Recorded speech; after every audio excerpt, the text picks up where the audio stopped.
Greetings, dear subscribers and casual listeners of my channel. Today let's take a look at those moments in the Harry Potter universe where the plot, to put it mildly, contradicted itself. Some of them are obvious right away, others you only notice after rereading. Enjoy watching. Number 1, unforgivable curses aren't tracked. But why? In the final book, the Death Eaters cast a tracking spell on Voldemort's name. Anyone who dared to say it out loud would instantly be located. Since very few people ever spoke his name, it worked quite effectively. But here's a fair question. Why wasn't the same spell used for unforgivable curses? Their incantations are precise and unchanging. They can't be paraphrased. So why not build a magical system that detects them? Instead, the books repeatedly show that unforgivable curses can be cast with no consequences. No one finds out. Number 2, everyone forgot about Dumbledore's portrait. After Dumbledore's death, Harry mourns him, believing he's lost his mentor forever. Yet Dumbledore's portrait appears in the headmaster's office almost immediately. Portraits in the wizarding world are not just pictures. They can speak, remember events, and offer advice. We even see Dumbledore's portrait giving instructions to Snape. So why didn't Harry ever consult the portrait? Not to clarify Rita Skeeter's scandals, nor to ask about the Horcruxes, nor about the will. Number 3, love potions. Legal magical abuse. The Imperious Curse is unforgivable. It strips away a person's free will. Using it is a crime. Yet love potions, which operate on the same principle, are freely sold in shops and even mailed to Hogwarts. Voldemort's own origin story is based on this. His mother Merope used a potion to enchant Tom Riddle Sr. When she stopped, he left her. There was never any real love. And yet, despite the clear moral and magical parallels with the Imperious Curse, love potions are considered normal. It's especially strange that in a school full of teenagers, they only become a serious topic in the 6th book. Number 4, how did second-year Dennis Creevey end up in Hogsmeade? In the 3rd book, Harry can't go to Hogsmeade without a guardian's permission and has to sneak in using his cloak, the Marauder's map, and secret tunnels. But in Book 5, Dennis Creevey, a second year, is seen at a Dumbledore's army meeting in Hogsmeade, and students are only allowed to visit Hogsmeade from their 3rd year. How did he get there? Did he sneak through a tunnel? Steal a permission slip? The books never explain it, yet it breaks an established rule. Number 5, wand loyalty. Selective magic? In Deathly Hallows, we learn that wands can change allegiance if their owner is defeated. That's how Harry becomes the master of the Elder Wand after disarming Draco, who had earlier disarmed Dumbledore. But this raises a lot of questions. For example, when Neville disarms Harry during a training session, shouldn't Harry's wand switch to Neville? That never happens. Harry never feels like his wand stopped obeying him. The rule only kicks in when it matters most to the plot. Number 6, Percy took points, even though prefects aren't allowed. In Chamber of Secrets, Percy Weasley, as a prefect, deducts points from Gryffindor for Ron's misconduct. Later, when Ron becomes a prefect himself, he says he doesn't have the authority to deduct points. Draco also confirms this when he joins the Inquisitorial Squad. It's that squad, not regular prefects, who can take away points. So what's the logic here? Why was Percy able to do it? Another case of author oversight? Number 7, Voldemort kills the wrong person, and in the wrong way. Voldemort believes Snape killed Dumbledore, so he kills Snape to gain control of the Elder Wand. But there are 2 problems. First, the true victor is Draco Malfoy, who disarmed Dumbledore before Snape delivered the fatal blow. Snape only played out the final act. Second, Voldemort doesn't even kill Snape himself. He has Nagini do it. But if wand allegiance passes through direct defeat, then logically the wand should recognize Nagini. But that never happens. The whole reasoning collapses. Number 8. Divination. A gift or just a school subject? Even the smartest wizards, including Dumbledore, don't believe in divination. He keeps it in the curriculum only to protect Trelawney. But divination was taught at Hogwarts even before her. And if it truly is a gift passed down through bloodlines, then why teach it to everyone? What's the point of studying something you can't learn without talent? Hermione, for example, gave it a sincere try and dropped it, because divination doesn't follow logic or structure, so why is it taught alongside transfiguration and charms? Number 9. Transfiguration. Rules magically bend. Transfiguration is sacred, that's what McGonagall says. Complex, dangerous, not to be taken lightly.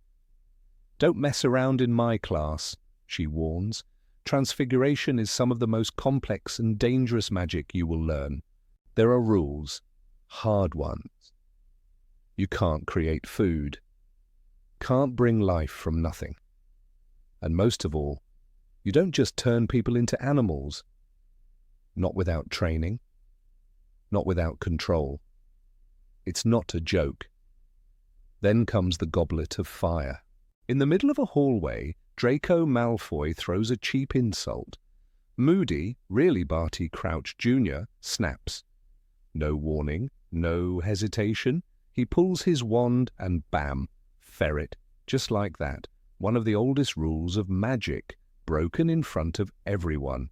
Draco squeals, bounces, gets slammed into the floor. It's not funny, it's terrifying. A boy just lost his body, his voice, his shape. But the students laugh, and the teachers, they barely react. McGonagall rushes in. She sees the ferret. She sees Moody. Her voice sharpens, not with horror, but annoyance. We never use transfiguration as punishment. That's it. That's her issue. Not the spell, not the risk, just the motive. But this isn't a prank. It's advanced, possibly illegal magic. Transfiguring a human into an animal is a huge deal. Number 10. Wizards know nothing about muggles. Somehow. Wizards live beside muggles, but act like they don't exist. In Order of the Phoenix, Arthur Weasley dials a phone like it's dark magic. He stabs the buttons, squinting. Is this how it works? He mutters, amazed. This man works in the misuse of Muggle artifacts office, and a telephone still confuses him. Cornelius Fudge is worse. The Minister for Magic meets with the British Prime Minister and can't understand electricity. They use eclectricity, don't they? He says, like it's a foreign language. He runs an entire government, but can't grasp a toaster. This would be fine if wizards lived in caves, but they don't. They walk through King's Cross, shop in London, wear muggle clothes, they go to the ministry by public toilet, and yet they act like they've never seen a streetlight. It gets weirder. Hogwarts has tons of muggle-born students. Hermione Granger, Justin Finch Fletchley, Dean Thomas. They grew up with phones, microwaves, cereal boxes. You'd think someone would ask them, "Oh, hey, what's a train ticket?" But no one does. Instead, purebloods stay clueless. What is the function of a rubber duck? Arthur asks, completely serious. He has 6 muggle-born sons-in-law, still doesn't know, still amazed by plugs. Number 11, Polyjuice Potion. Suddenly got easy? Polyjuice Potion. Mysterious, dangerous, forbidden. In the Chamber of Secrets, it's a legend whispered in the shadows. Hermione discovers it in a book locked away in the restricted section. It transforms you into somebody else, she says. It's incredibly complicated and dangerous. She brews it in secret, for weeks, hiding in a bathroom, collecting rare ingredients, boomslang skin, lacewing flies, stewed for 21 days. The process is brutal, the risk enormous. Hermione, the brightest witch of her age, gets it wrong. She ends up as a cat, a simple mistake, disastrous results. But then comes the Goblet of Fire. Suddenly Polyjuice is everywhere. Bartemius Crouch Jr. uses it daily, for almost a year, disguised as Mad-Eye Moody, perfect impersonation. He drinks it in sips, keeps flasks ready, no brewing, no stress, no apparent limits, just routine. It doesn't stop there. In the Deathly Hallows, things go further. The trio has bottles of Polyjuice. They take it like it's pumpkin juice, disguises for the ministry, disguises for the wedding, disguises for Gringotts, constant, effortless. Hermione even alters the potion mid-mission. It's not just common, it's convenient. What happened? How did a potion once locked behind layers of secrecy become kitchen brew? No professors warned them, no danger, no brewing scenes, no mistakes, not even hesitation. Just drink, transform, move on. Let's not forget the implications. Crouch Jr. fooled Dumbledore, fooled Snape, fooled the entire school. For a year, with one potion, that should have changed everything. If Polyjuice works this well, why isn't it used by criminals all the time? Why not spies? Why not everyone? The rules changed, quietly. Polyjuice stopped being rare, stopped being dangerous, and became a plot device. The trio needed it. So it appeared, easily, repeatedly, no explanation, no logic. Number 12. Hogwarts impenetrable, protection is paper thin. Hogwarts is a fortress, or so we're told. No one can apparate in, no one can apparate out. Magical barriers, centuries-old enchantments. Dumbledore himself calls it the safest place in the wizarding world. But then the Goblet of Fire happens, and everything falls apart. The Triwizard Cup, shiny, glowing, exciting, is turned into a portkey. One touch, and boom, Harry and Cedric are yanked across the world, straight into Voldemort's trap, past every spell, every shield, every ward, no alarms, no resistance. Hogwarts, the impenetrable castle, didn't even blink. This changes everything. If a simple object can be cursed into a portkey and placed inside Hogwarts, then nothing is safe. Why cast protection spells? Why worry about dark marks and dementors when you can just sneak in a shoe that teleports students? Barty Crouch Jr. did it. Disguised as Mad-Eye Moody, he planted the portkey. Right under Dumbledore's nose. No one checked. No one suspected. Even after the fact, no one says, "How did this get past the wards?" Why didn't Death Eaters use this trick earlier? Why not hand Draco Malfoy a cursed coin in first year and have him drop it in the Great Hall? Why not turn a book into a trap and let a curious student touch it? We're told portkeys can't be used within Hogwarts, that the grounds reject them. But that rule crumbles the moment the plot needs it to. One magical loophole, and the entire defense system falls apart. Dumbledore later says, extraordinary measures were taken, but too late. Cedric was dead. Harry was scarred, and Voldemort had returned. The damage was done. Hogwarts isn't a fortress. It's a house of illusions, walls built on trust. And the moment someone decides to cheat, they fall. Number 13, time turners were a thing until they weren't. Time bends, time breaks. Time saves lives and kills stories.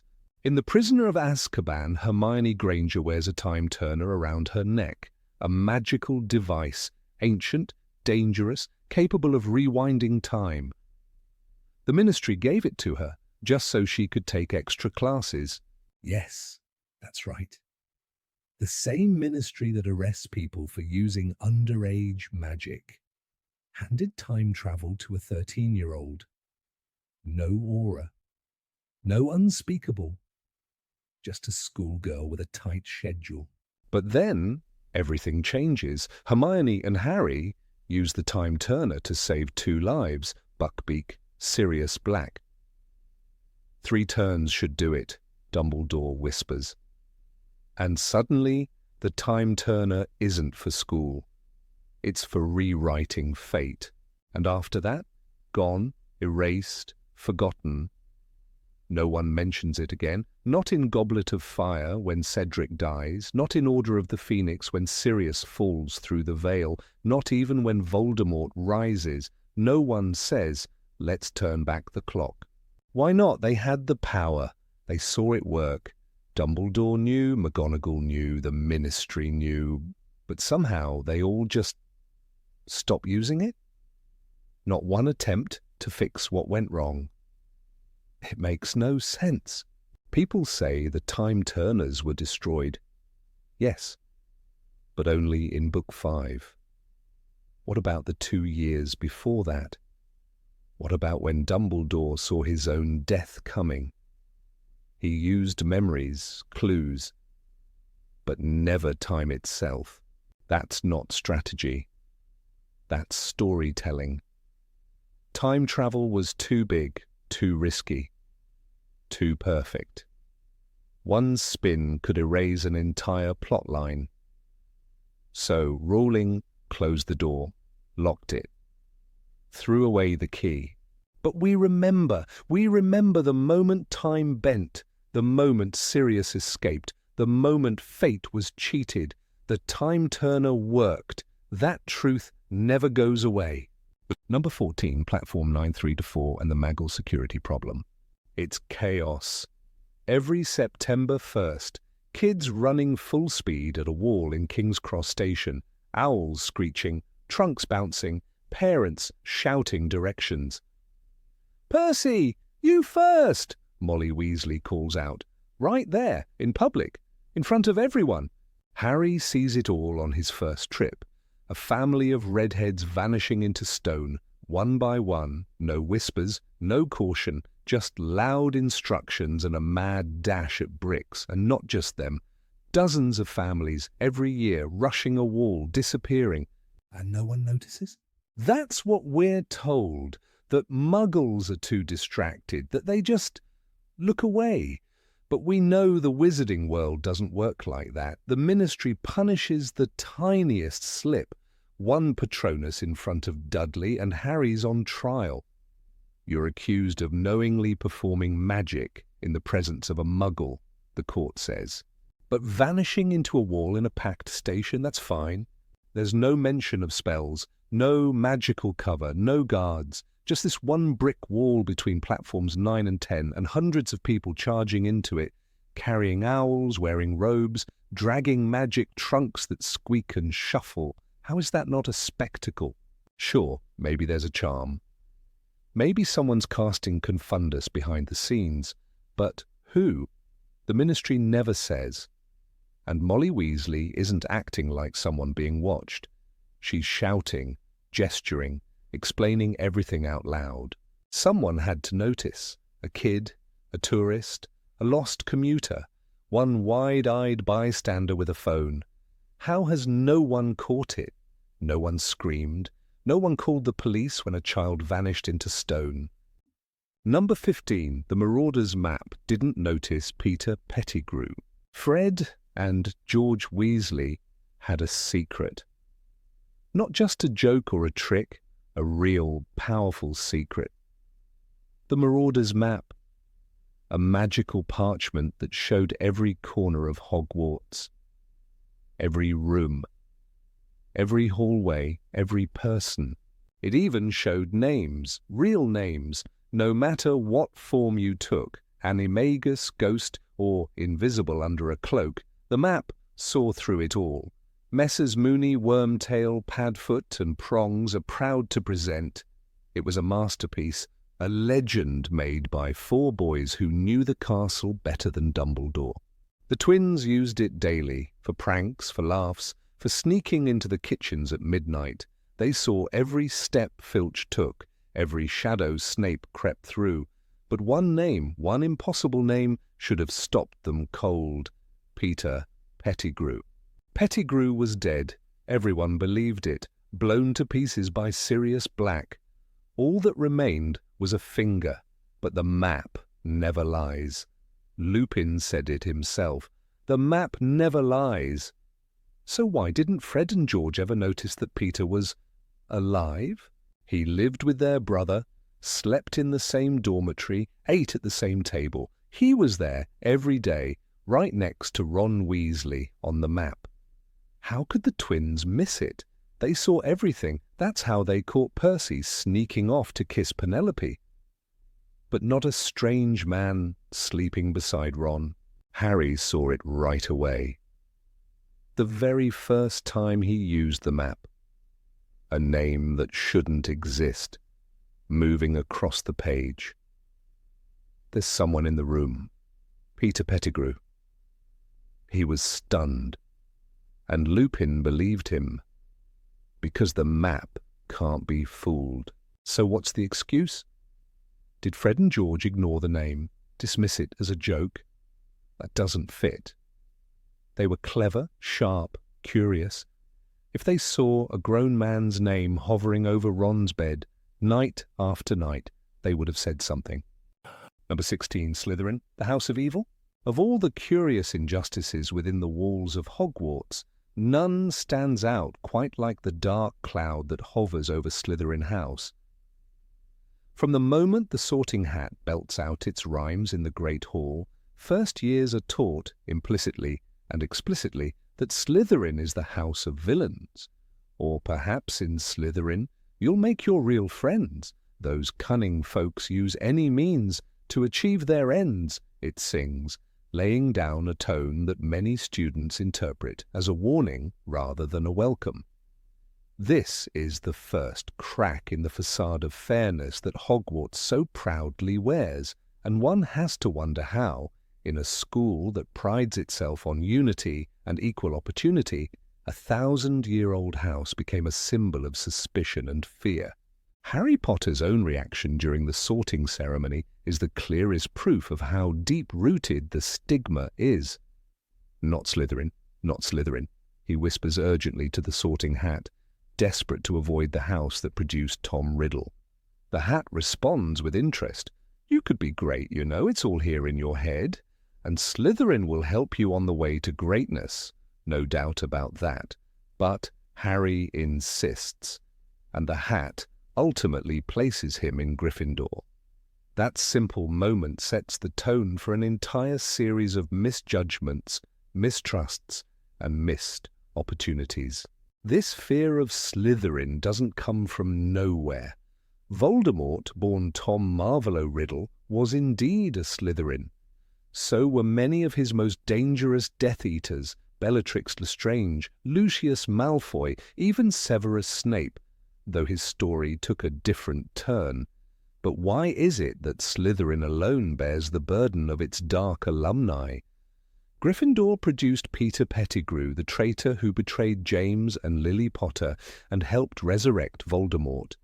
Yet no child is ever warned to stay away from Gryffindor. Why is that? The blame, in part, falls on the staff. For all his wisdom, Albus Dumbledore did very little to address the open animosity between houses, especially when it came to Slytherin. Despite being the headmaster during the most critical years of the series, he never publicly defended the students of Slytherin against the constant insinuation that they were evil by nature. When Slytherins left the Battle of Hogwarts in the final book, most readers saw it as cowardice or betrayal. But what child wouldn't leave when the entire school had spent years telling them they were not to be trusted? Even the professors show signs of favoritism. Minerva McGonagall is strict but fair with her Gryffindors. Professor Flitwick encourages Ravenclaws to pursue curiosity and wit. Professor Sprout nurtures her Hufflepuffs with genuine maternal warmth. And then there's Severus Snape, the head of Slytherin, whose protection of his students is often interpreted not as care, but as bias. He's accused of coddling Draco Malfoy and punishing Gryffindors, but who else advocates for Slytherins? He is their only voice, and even he is a deeply damaged man, acting in shadows and carrying secrets that no student could understand. There's a moment in Order of the Phoenix when the students form Dumbledore's army. It's telling that not a single Slytherin is invited, not one. Why? Because no one even considers the possibility that a Slytherin might want to fight against evil. The assumption is that they're all spies, all future Death Eaters, all born with dark marks etched in their souls. The prophecy might have chosen Harry, but the school had already chosen its villains long before that. But imagine a world where the Sorting Hat didn't warn children about Slytherin's ambition in such a sinister tone. Imagine if Dumbledore had stood at every start-of-term feast and reminded students that Merlin himself was a Slytherin. That resourcefulness, cunning and ambition are not evil, but powerful tools like any other that can be used for good or ill. It is our choices, Harry, that show what we truly are, far more than our abilities, Dumbledore once said. Yet the institution he led failed to embody that message when it came to Slytherin House. Even in the final book, The Deathly Hallows, the prejudice continues. When Professor McGonagall asks for the evacuation of students before the battle, it's Pansy Parkinson, a Slytherin, who shouts that they should hand Harry over to Voldemort. At once, all of Slytherin House is marched to the dungeons. And what if some of them wanted to fight? Luna Lovegood later asks. But it's too late. The school had already decided who was worth trusting. It's easy to forget that not all Slytherins were Death Eaters, and not all Slytherin supported Voldemort. Slughorn, the potions master who returned in Harry's 6th year, was also a Slytherin. He hid from Voldemort. He helped Harry acquire a crucial memory that led to the destruction of a Horcrux. I taught the whole Black family, except Sirius, he says with fondness and regret. He never condoned dark magic. He was simply cautious, proud, and yes, a little self-serving. Traits that, when balanced, can be strengths rather than sins. Draco Malfoy is the most complicated figure in this debate. Arrogant, spoiled, and yes, a bully, but not a killer. When ordered to murder Dumbledore, he couldn't do it. Draco, you are not a killer, Dumbledore says softly, before Severus takes his place. Draco spends his 7th year trying to survive, not to dominate. And after the war, he chooses a quieter life, away from politics and purist ideology. Was he ever truly evil, or just a product of fear, pressure, and a school that never gave him a chance to be anything else? The roots of the Slytherin stigma go back to Salazar Slytherin himself, whose demand that only purebloods be accepted at Hogwarts created a philosophical schism with the other founders. But isn't it the responsibility of the modern school to move past the old wounds, to teach students that a name does not define a soul? Gryffindor is celebrated for courage, yet true courage would be standing up for those whom others shun. No professor, besides arguably Snape, ever taught that lesson through their actions. Number 17, Tri-Wizard Tournament, no safety, all drama. The Tri-Wizard Tournament was never meant to be safe. That much became painfully clear from the very first task. Despite Dumbledore's reassurances and the Ministry's eager propaganda about new security protocols, nothing could mask the brutal truth. Teenagers were being fed to monsters in the name of tradition and spectacle. When Harry Potter stumbled into the tournament, dragged by a name he hadn't written into the Goblet of Fire, he became the unwilling face of the dangers lurking beneath its glittering legacy. The first task? Face a dragon. Not just any dragon, but a Hungarian horntail, widely regarded as one of the most vicious and unpredictable breeds alive. The Hungarian horntail is particularly aggressive, Charlie Weasley had warned. And yet there it was, chained in the middle of a stadium, just feet away from thousands of spectators. At one point, it broke free, soaring into the stands in hot pursuit of Harry. The crowd screamed. Debris flew. For a moment, it wasn't just the champions who were in danger. It was everyone. What kind of magical contest, supposedly revived under the banner of international cooperation, uses a dragon as a warm-up act? The logic behind it was not protection or education. It was thrill. The ministry knew dragons were volatile, yet they opted to include them as a trial of bravery, a calculated gamble. They gambled with children's lives, and that was only the beginning. The second task pulled the champions into the depths of the Hogwarts lake, where the Black Lake's murky waters hid creatures most wizards only studied in textbooks. Merpeople, known for their territorial nature, formed the backbone of the trial. Even more shocking was the addition of Grindylows, aggressive water demons, swimming freely in the area. Harry, who had barely managed to learn the Bubblehead charm in time, found himself surrounded by hostile creatures and low visibility. He described the moment chillingly. They looked eerily human, except their hair was wild, their teeth sharp, and their spears real. These weren't illusions or constructs. They were living beings capable of real harm. Even worse was the moral weight laid on the champions. 4 hostages, students, were tied beneath the lake, appearing unconscious. The champions were told to retrieve what they would sorely miss.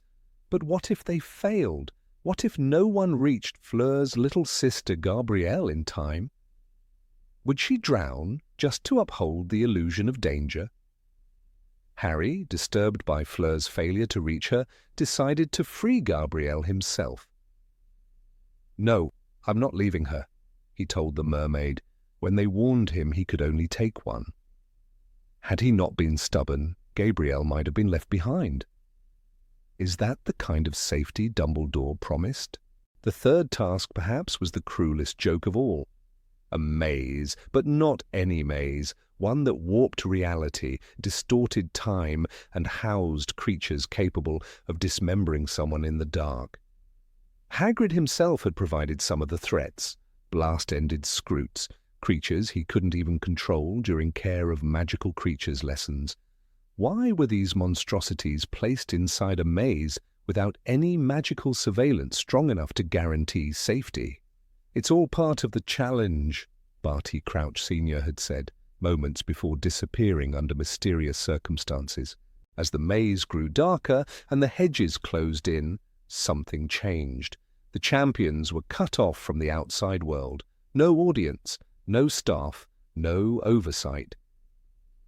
And that was the perfect moment for Barty Crouch Jr., disguised as Mad-Eye Moody, to rig the final scene.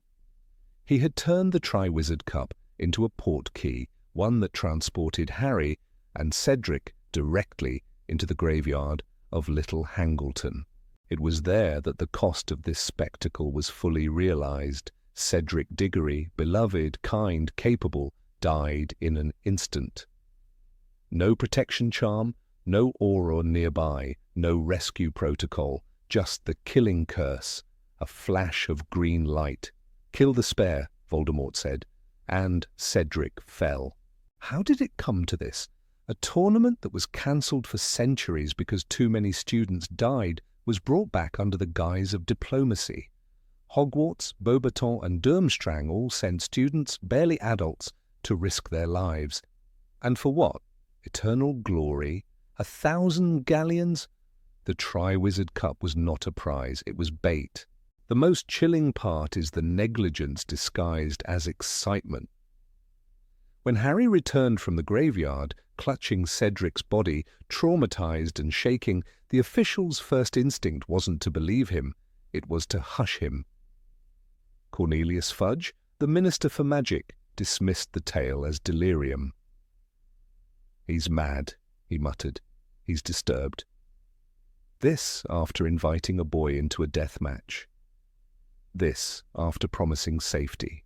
What protocols were in place? Dumbledore, for all his wisdom, could not foresee the cup being turned into a portkey. The maze was sealed off magically. No one could intervene. Was that not an oversight of monumental proportions? The maze is completely secure, Ludo Bagman had boasted. Secure for who?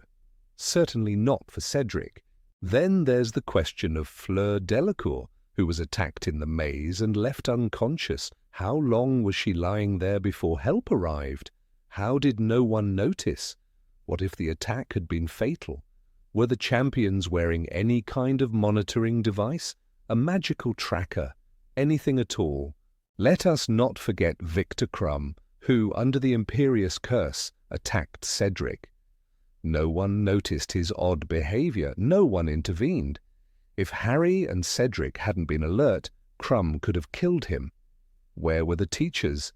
The staff? This wasn't just poor planning, it was criminal neglect. One might argue that magic is dangerous by nature, but even magic has rules, boundaries. First years weren't allowed in the Forbidden Forest for safety reasons, yet the champions were thrown into arenas with dragons and cursed objects. And what did the Hogwarts staff do? Clap, watch, offer points. Number 18. Basic education. What's that? Why does Hogwarts, the most prestigious wizarding school in the magical world, so blatantly neglect the basics of elementary education? It's a question that quietly simmers beneath the surface of J.K. Rowling's magical narrative. While the enchanted corridors of Hogwarts are alive with lessons on transfiguration and charms, potions and herbology, not once do we see Harry, Ron, or even Hermione open a book on math, geography, or even basic writing mechanics. The oversight feels jarring once you pause to examine it. These students, after all, are children when they arrive. Many of them, like Ron and Draco, with no formal education at all. Take Ron Weasley as an example. Raised in a wizarding household, homeschooled only in the most casual sense by a well-meaning but overstretched mother, Ron walks into Hogwarts with no indication that he can multiply numbers or even spell particularly well. His letter-writing skills are abysmal, cramped, riddled with crossed-out words, and frequently messy. In the Chamber of Secrets, we see Ron try to send a letter to Harry via owl, yet the message reads more like an emotional outburst than a coherent composition. How, one must ask, did he ever learn to write at all? Did Molly sit down with him and teach him grammar between changing diapers and feeding a family of 9?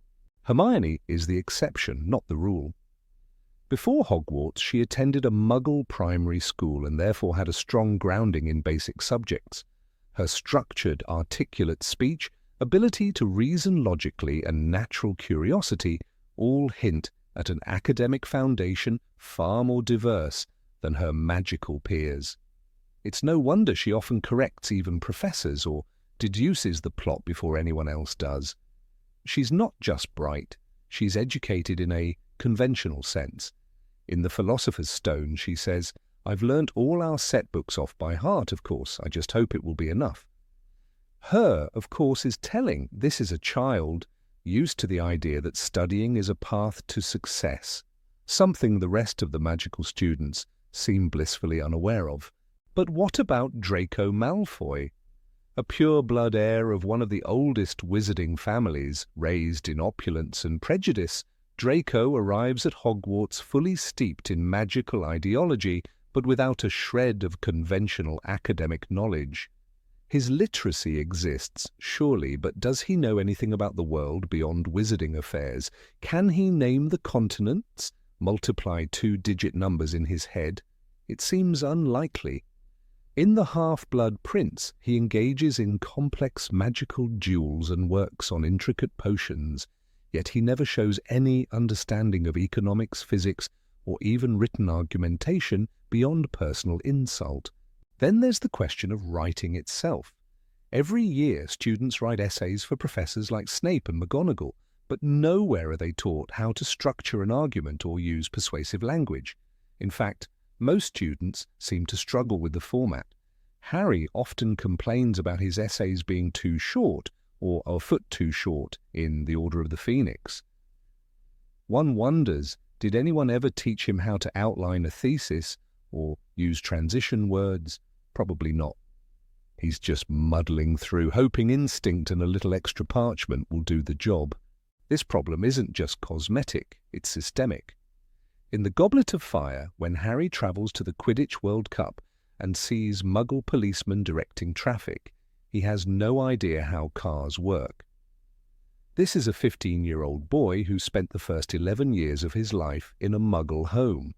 Even though the Dursleys tried to isolate him, he still lived under their roof.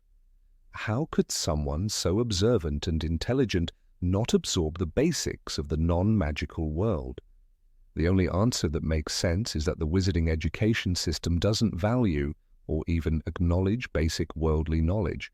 In fact, this educational gap goes far beyond trivia. In the Deathly Hallows, as Harry and Hermione travel across the countryside, they rely on magical means for direction, completely avoiding maps or compasses. Geography, as far as we can tell, is a foreign concept to them. Hermione, ever the prepared one, packs books, but not a single one is a non-magical survival guide or atlas. Wouldn't it be useful to know where Wales ends and Scotland begins when you're on the run from Voldemort? Science is completely absent too. Potions is the closest equivalent to chemistry, but it's entirely alchemical and instinctual. Professor Snape's lessons rely heavily on memorization and precision, but not on understanding. He demands obedience to instructions without explaining the logic behind reactions. When he scolds Harry in The Half-Blood Prince, "You are here to learn the subtle science and exact art of potion-making," he emphasizes the word science, yet offers no scientific method, no hypothesis, no experimentation, no analysis. It's rote learning masquerading as academia. Math, perhaps the most fundamental of all subjects, is never mentioned. How do witches and wizards count money, mix potions in correct proportions, or even calculate their age? Fred and George run a successful joke shop, Weasley's Wizard Wheezes, handling finances, inventory and profit margins. But who taught them to do that? We never once see them attend a class on arithmetic, business, or even magical economics. It's all implied to be intuitive, which stretches belief beyond reasonable limits. Even history is taught in the most uninspired way possible. Professor Binns, a ghost, drones on in monotone about goblin rebellions while students nap. But what about world history? Do students learn about World War II, the fall of the Berlin Wall, the French Revolution? Of course not. The curriculum begins and ends with magical events, many of which are so niche they wouldn't make sense without background context. In The Prisoner of Azkaban, Hermione, despite her brilliance, admits that history of magic is one of the few subjects she finds dull. Proof that even a dedicated student can't survive uninspired teaching. Let's not forget biology. Magical creatures abound, but how much do students really know about life itself? Where are the lessons on cells, reproduction, or even basic human anatomy? In Fantastic Beasts, Newt Scamander is portrayed as a zoological genius, yet his education must have been entirely self-directed. There's no Hogwarts course that teaches about ecosystems or genetic inheritance, despite the clear relevance to topics like animagi transformations or werewolf physiology. Number 19. The Trace Tracks, Everyone and No One. When the Ministry of Magic sends a letter to Harry Potter in Harry Potter and the Chamber of Secrets accusing him of performing underage magic, readers are stunned. Not because Harry actually did it, but because he didn't. The levitation charm that floated Aunt Petunia's cake was not cast by Harry at all. It was Dobby the house elf who performed it in a desperate attempt to stop Harry from returning to Hogwarts. And yet, within minutes of the magical incident, an official owl swooped through the Muggle night bearing a letter that coldly stated, "Dear Mr. Potter, we have received intelligence that a hover charm was used at your place of residence this evening at 12 minutes past 8. The Ministry did not ask questions, it assumed, and in this assumption lies the deep flaw in the system of magical surveillance known as the Trace. The Trace, or Sledwalk, is a magical detection system that is automatically placed on every wizard and witch under the age of 17. It is meant to monitor their magical behavior, ensuring that minors don't perform spells inappropriately, especially in the Muggle world. This rule is one of the cornerstones of wizarding lore. As Professor McGonagall sternly reminded her students, "You must not use magic outside of school unless you are 17. The logic seems clear. Magical power, especially in untrained hands, can be dangerous, but the system that enforces this law, this trace, is anything but precise. It is not embedded in the wands, it is not bound to the individuals, it is bound to location and assumption. As J.K. Rowling explained outside of the books, the trace does not track the wizard themselves, but rather magical activity around known underage wizards, especially in Muggle-dominated areas. If magic is performed in a house where an underage witch or wizard lives and there are no adult wizards to blame, the underage individual becomes the automatic suspect. The flaw is staggering. The trace detects that magic was used where it was used, but not by whom. This means that a minor like Harry Potter, who lives with Muggles and has no magical protection, is always under the microscope. The moment a spell is performed nearby, the Ministry assumes he is responsible. Meanwhile, children from wizarding families like Ron Weasley or Draco Malfoy live in homes where magic is performed all the time. Their homes are buzzing with enchantments, flying dishes, self-cleaning laundry, magical fire. And yet the Ministry never bats an eye. Why? Because they assume that any magic in a magical household is being performed by adults. This creates a staggering imbalance, not only in enforcement, but in opportunity. Take Hermione Granger. Born to Muggle parents, Hermione had no chance of practicing magic during her summer holidays. Even the smallest spell would have triggered Ministry alarms. Meanwhile, her friend Ron could easily practice at the Burrow, watched over by his parents, surrounded by magical siblings. It's no wonder that Hermione was always ahead on theory, but Ron had a head start with practical skills. The system punishes Muggle-borns for their very origins. Even more telling is the case of the Malfoys.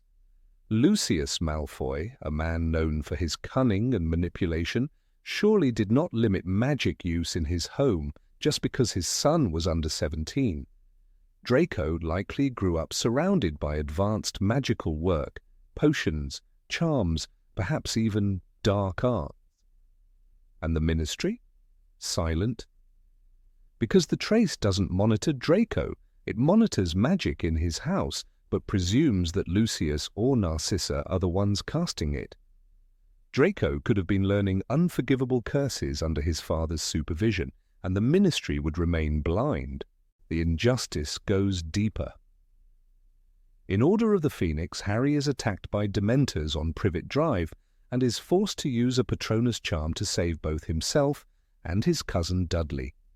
The Ministry responds not with understanding, but with fury. Dear Mr. Potter, we have received intelligence that you performed the Patronus charm at 9:23 this evening. As you are already aware, underage wizards are not permitted to perform spells outside school. The letter doesn't even ask why he did it, only that he did. There's no allowance for context, no effort to investigate. When Harry is taken before the full Wizengamot for this so-called transgression, it is clear that the Ministry values appearance over truth. They do not ask whether Harry performed the spell in defense. They ask whether he performed it, period. "You produced a fully fledged Patronus?" asks Madame Bones with surprise. A corporeal Patronus. The very nature of the spell, advanced, difficult, noble, means nothing. The letter of the law rules above the spirit of the law. This reveals something deeply troubling. The trace is not a system of justice, but of control. It is not designed to protect children. It is designed to monitor and discipline them, and more often than not, it fails to do so accurately. The fact that the trace cannot identify who cast a spell means that innocent children can be punished for crimes they did not commit.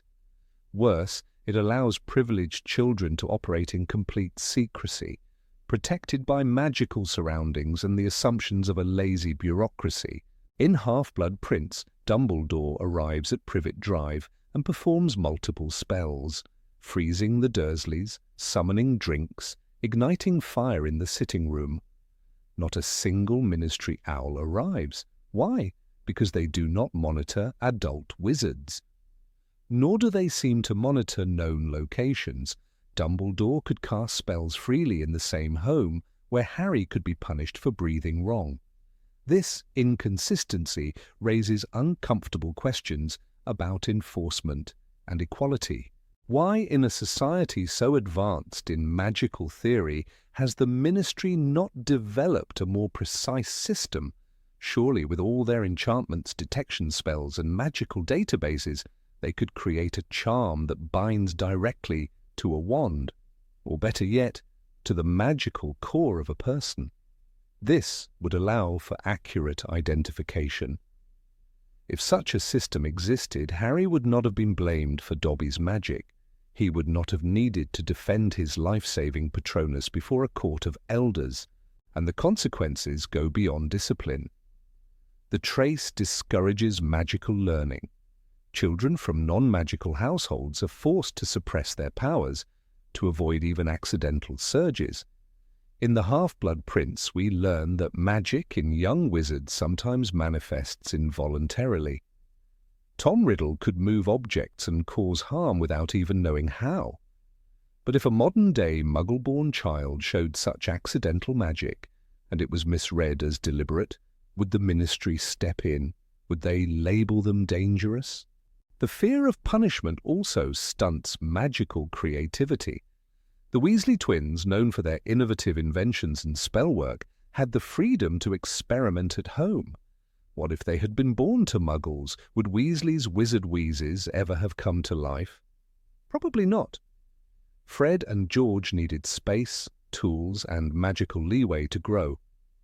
The trace, as it currently functions, does not allow for that freedom unless the child is born to the right family. One might even suspect that the trace was designed not just for safety but for control. In a society divided by blood status, the Ministry's blanket punishment of Muggle-born minors appears less accidental and more systemic.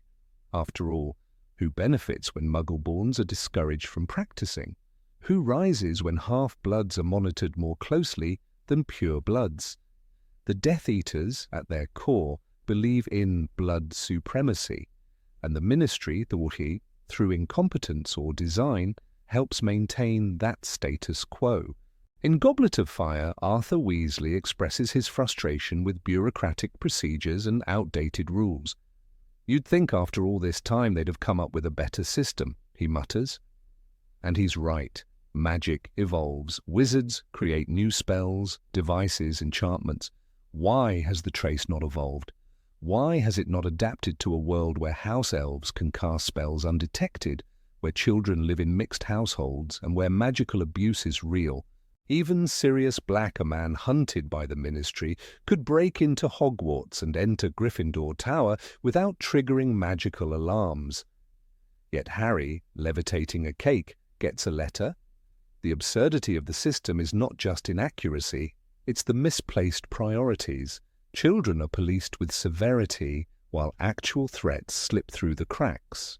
The book suggests that Dumbledore is aware of the trace's limitations. He never encourages students to challenge the law, but he does quietly work around it.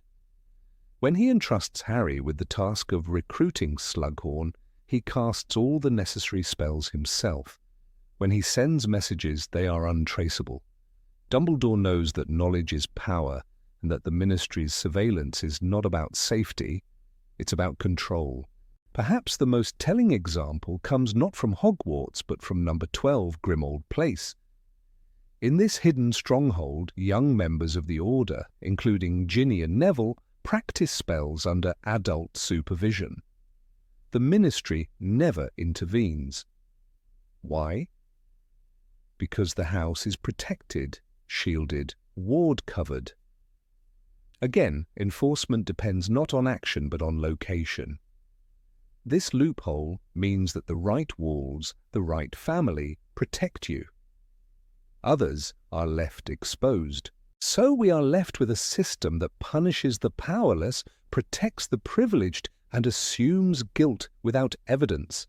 It is a system that failed Harry Potter repeatedly. And if it weren't for Dumbledore's intervention, it might have ruined him before he ever reached 17. The Trace in its current form is not a guardian. It is a blindfolded watchdog. And while it may bark loudly at the innocent, it never bites the ones who hide behind magic-laced walls. If the wizarding world is to grow beyond the mistakes of its past, the Ministry must face a hard truth. Their magical surveillance system is flawed at the core. It presumes instead of proving. It divides instead of protecting. And worst of all, it teaches young witches and wizards that fairness is optional and justice is blind, sometimes willfully so. Number 20. Dumbledore and the disappearing invisibility cloak. James Potter didn't part with his invisibility cloak lightly. Passed down through generations of the Potter family, it was more than a magical artifact. It was a legacy, a connection to something ancient and powerful. Yet just weeks before his death, James entrusted the cloak to Albus Dumbledore. Why? No clear answer was ever provided, and the mystery lingers like the shadow of a spell not properly cast. Dumbledore, wise and meticulous, did nothing without purpose, but for a man who could see further than most, his decision to keep the cloak for nearly a decade raises difficult questions. Why did he not return it to Harry earlier? What was he doing with it all those years? These questions suggest a gap in the narrative that J.K. Rowling never truly filled. When Harry received the cloak on Christmas during his first year at Hogwarts, it came with a short note. "Your father left this in my possession before he died. It is time it was returned to you. Use it well." The signature was absent, but Harry would later discover it was Dumbledore who had sent the gift. The moment is tender, emotional, yet it also highlights a strange delay. Why now? Why Christmas? Why not the moment Harry turned 11 and entered the wizarding world?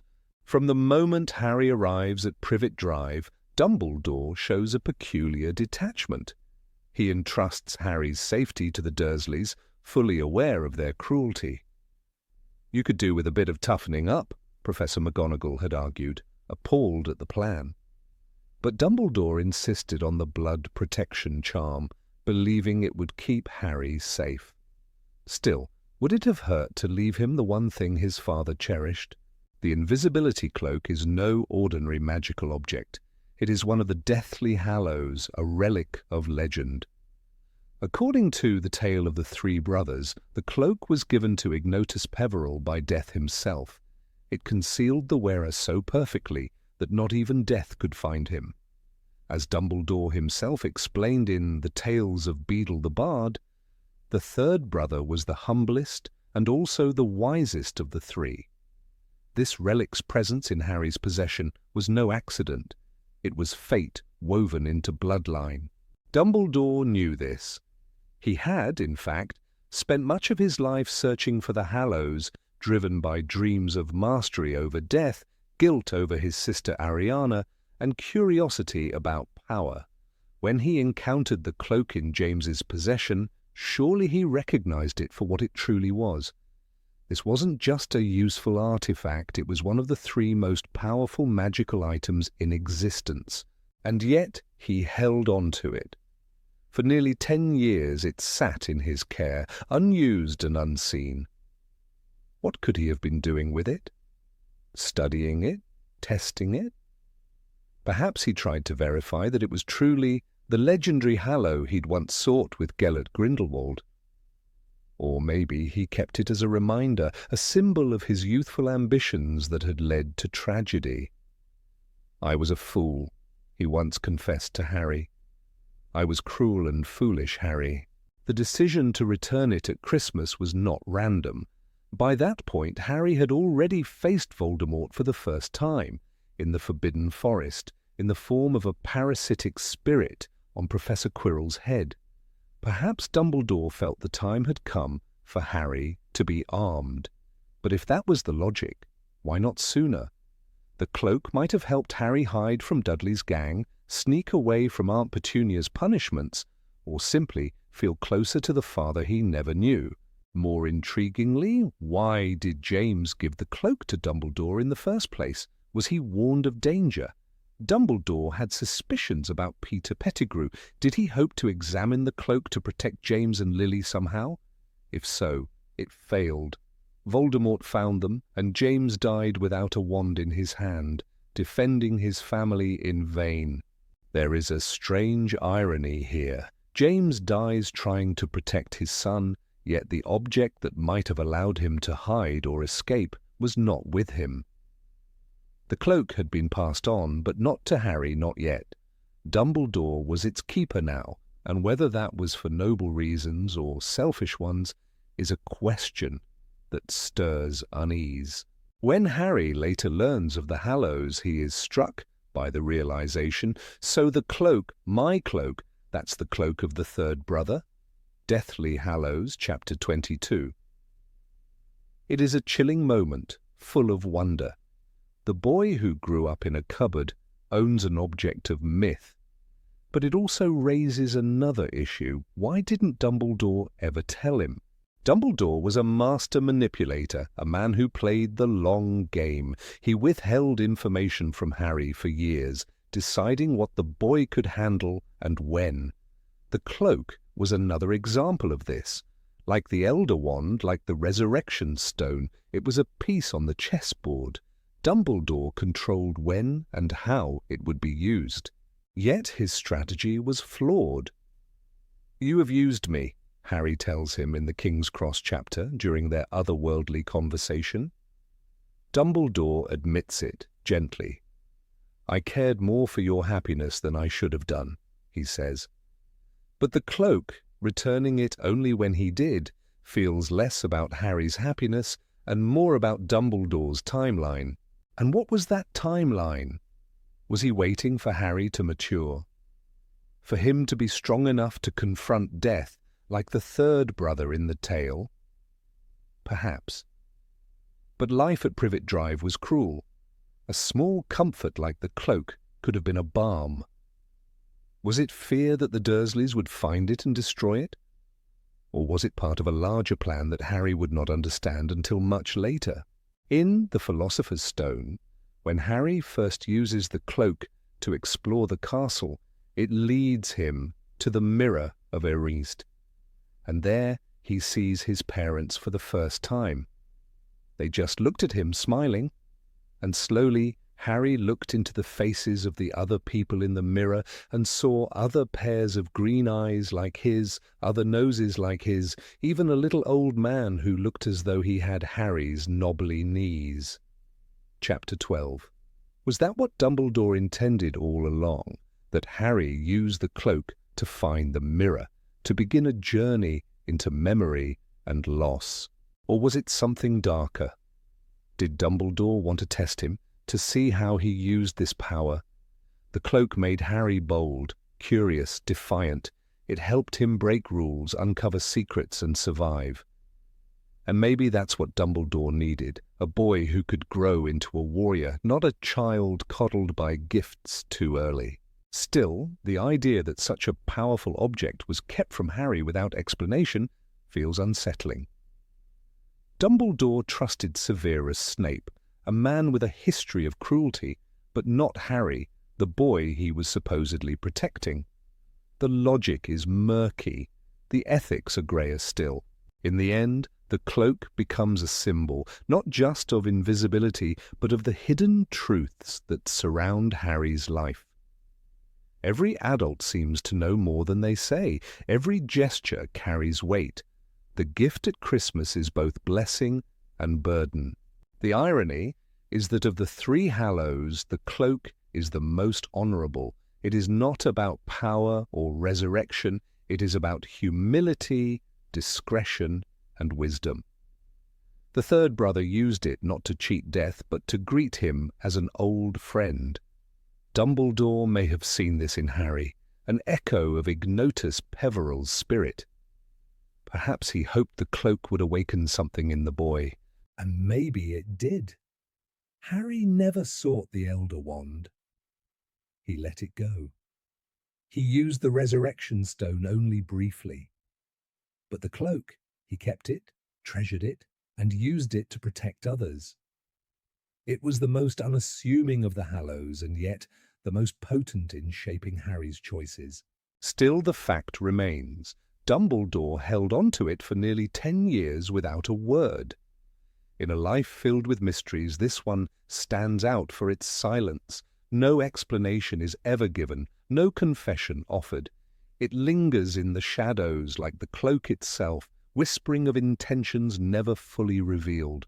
In the end, perhaps Rowling did forget to explain this detail. Or perhaps she meant for it to remain a riddle, a thread of magic left dangling. After all, not all spells are meant to be unraveled. Some stories hide best in the quiet folds of an invisibility cloak. Number 21. The magic mirror that could have saved Sirius. The attic at 12 Grimmauld Place was full of forgotten things. Broken furniture, dusty books, and one object so important it should have never been hidden away, Sirius Black's two-way mirror. It was meant to save lives. Instead, it gathered dust while death walked closer. Sirius had given Harry one half of a pair, and he had kept the other. "Use it if you need me," Sirius had said. "You can contact me any time." It was a direct channel, untraceable, invisible, and completely safe, an answer to so many problems. But neither of them used it. Why? In Harry Potter and the Order of the Phoenix, Harry becomes increasingly isolated at Hogwarts. The Ministry of Magic is interfering with Dumbledore's leadership, and Professor Umbridge is turning the school into a surveillance state. Communication with anyone from the Order becomes nearly impossible. Harry is left to suffer under the strain of nightmares and strange visions linking his mind to Lord Voldemort's. And yet, through it all, the mirror lies forgotten in the bottom of his trunk. The question haunts readers: why didn't Harry use it? It's not that the mirror wasn't introduced clearly. Sirius gave it to Harry as a Christmas gift. "This is a two-way mirror," he had explained. "I've got the other one in my room. If you need to speak to me, just say my name into it. You'll appear in my mirror, and I'll be able to talk to you from wherever I am." The setup couldn't be simpler. It was like a magical phone. But when Harry begins to see visions of Sirius being tortured at the Department of Mysteries, he chooses to break into Umbridge's office and use the Flu network. The mirror never crosses his mind. That single decision sets off the chain of events that leads to Sirius's death. Imagine if Harry had just opened the package earlier. He didn't do it until after Sirius had already died. When he finally unwraps it and realizes what it is, he feels the crushing weight of regret. A brutal, blazing pain filled Harry's chest, Rowling writes. He wanted to scream with fury, to curse himself for his stupidity. It was too late. The one tool that could have saved Sirius had been buried, unopened, neglected. But let's not place the blame entirely on Harry. He was, after all, 15, a boy dealing with trauma, isolation, and pressure no teenager should ever have to face. The adult wizards around him failed to prepare him, to guide him, or even remind him. Sirius especially should have known better. He had been through Azkaban. He had lived in hiding. He knew the risks.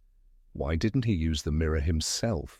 Sirius remained cooped up in Grimmauld Place, increasingly frustrated by his forced inaction. He longed to fight alongside his friends, to prove he wasn't useless. His only lifeline to Harry was through occasional letters and the briefest moments in the fireplace. Why, in his growing desperation, Did he never think to use the mirror to check on Harry? To speak to him, even just to say hello? Sirius could have reassured Harry, offered him guidance, maybe even sensed something was wrong long before the Ministry debacle happened. The tragedy is that both Harry and Sirius needed each other deeply, but neither reached out. What makes this narrative choice even stranger is how much the series emphasizes the importance of communication. The Order of the Phoenix is about secrets, silence, and miscommunication. Dumbledore avoids Harry out of misguided concern. The adults withhold vital information, and when Harry finally acts, he does so based on a lie, on a vision planted in his mind by Voldemort. A single glance into the mirror could have changed everything. Sirius would have appeared safe and sound, Harry thinks later, and I would have known it was a trick. But no one used the mirror. Even when Hermione tries to dissuade Harry from going to the Ministry, saying they need proof before acting, she doesn't suggest contacting Sirius directly. It's not like she doesn't know about magical means of communication. She's used enchanted coins for Dumbledore's army. She's read more books on magical theory than anyone at Hogwarts. But the mirror remains a ghost in the background, never mentioned, never remembered. The simplicity of the mirror makes its absence feel jarring. In a world filled with complex spells and dangerous enchantments, here is a clean, elegant solution ignored. It's like a fire extinguisher during a blaze that no one bothers to grab. Readers are left wondering, was it just narrative oversight, or was it a deliberate choice by Rowling to increase the drama, to deepen the tragedy? Sirius's death is one of the most devastating moments in the series. It marks the end of Harry's last real family tie, the shattering of hope. But what if it was preventable? What if the magic mirror had been used just once? It is a question that stings with every reread. We know the answer, we see the missed opportunity, and we can't change it. Later, in the Deathly Hallows, the mirror appears again, sort of. Harry finds a shard of it in the bottom of his bag. It becomes a strange window through which he glimpses a blue eye watching him, Dumbledore's brother, Aberforth. This broken mirror becomes the key to their survival in the final book. It's how Aberforth sees Harry trapped in Malfoy Manor and sends Dobby to rescue him. But by then it's a different mirror, a different purpose. The original intent, the connection between Harry and Sirius, is gone, lost with the man who gifted it. Some fans have theorized that the mirror was a narrative device introduced too late in the series, that Rowling didn't fully plan its implications, but that seems unlikely. She was meticulous. She planted seeds years in advance. The Marauder's map, the Horcruxes, even Ariana Dumbledore, all were foreshadowed. So why was the mirror handled so casually? Maybe the answer lies in theme, not logic. Rowling's world is filled with symbols. The mirror may represent missed connections, the pain of silence, the cost of forgetting to ask for help. It's a reminder that even the simplest tools are useless if ignored, that grief often follows the if-only moments, the unopened letters, the unsaid words, the unread gifts. The mirror is not just a magical object, it's a symbol of what could have been. In real life, we miss signs, we forget to call, we avoid difficult conversations. Harry and Sirius, both traumatized in different ways, failed to reach out, not because they didn't care, but because they didn't know how. The mirror, so simple, so quiet, was drowned in the noise of fear and confusion. There is a peculiar cruelty in how the mirror resurfaces only after Sirius's death. Rowling gives us just enough time to realize the significance before ripping the moment away. It's a lesson in regret, in the importance of using what we have before it's too late. He had had a means of communicating with Sirius right there in his trunk, Harry reflects, something he had never even opened. The guilt is overwhelming, and maybe that's the point. The mirror's failure becomes part of Harry's emotional journey. He learns, painfully, to value connection. He becomes more open with his friends. He seeks help more willingly in later books. The pain of losing Sirius, and knowing it might have been avoided, shapes him. In that sense, the mirror, though unused, is not wasted. Its silence echoes through Harry's choices. Still, it's hard to read without shouting at the page. "Use the mirror, Harry!" we want to scream. "Check on him! Ask!" But the story moves on. Sirius dies. The mirror breaks, and the world becomes a little darker. In many ways, this is one of the most human elements of the Harry Potter series. Magic can do extraordinary things, but it can't fix human hesitation. It can't replace wisdom or experience or courage in the small, quiet moments, the moments where we decide whether or not to open the box, to reach out, to say something. We live in a world where communication is easier than ever. Phones, emails, texts, our own versions of two-way mirrors. And yet we often fail to use them in time. We leave messages unsent. We wait until it's too late. In that way, Harry's mistake is ours. The story of the mirror is a mirror itself, showing us how often we look away from the very thing that could save us. In the end, the tragedy of Sirius's death is not just that he died, it's that he died while the solution sat untouched in a trunk covered by old robes and forgotten letters. The mirror didn't fail, the people did. And that may be the most painful magic of all. Number 22, Voldemort and the Forgotten Horcrux. Checkup. Of all the fears that haunted Tom Riddle in his youth, death was the only one he could not bear. It consumed him. From the orphanage to Hogwarts, from the Hall of Prophecies to the ruins of his ancestors' home, Lord Voldemort shaped his life around one single goal: to avoid the fate that claimed all mortals. The creation of Horcruxes was not just a strategy, it was a religion, an obsession, a dark promise to himself that he would never disappear into nothingness. Yet what makes his story all the more haunting is not merely the evil he committed in his pursuit of immortality, but the fatal contradiction that would ultimately seal his fate, his utter negligence in guarding the very things that tethered him to life. It is a mystery that still baffles many. After all, Tom Riddle was not careless. He was meticulous, paranoid, always 5 steps ahead.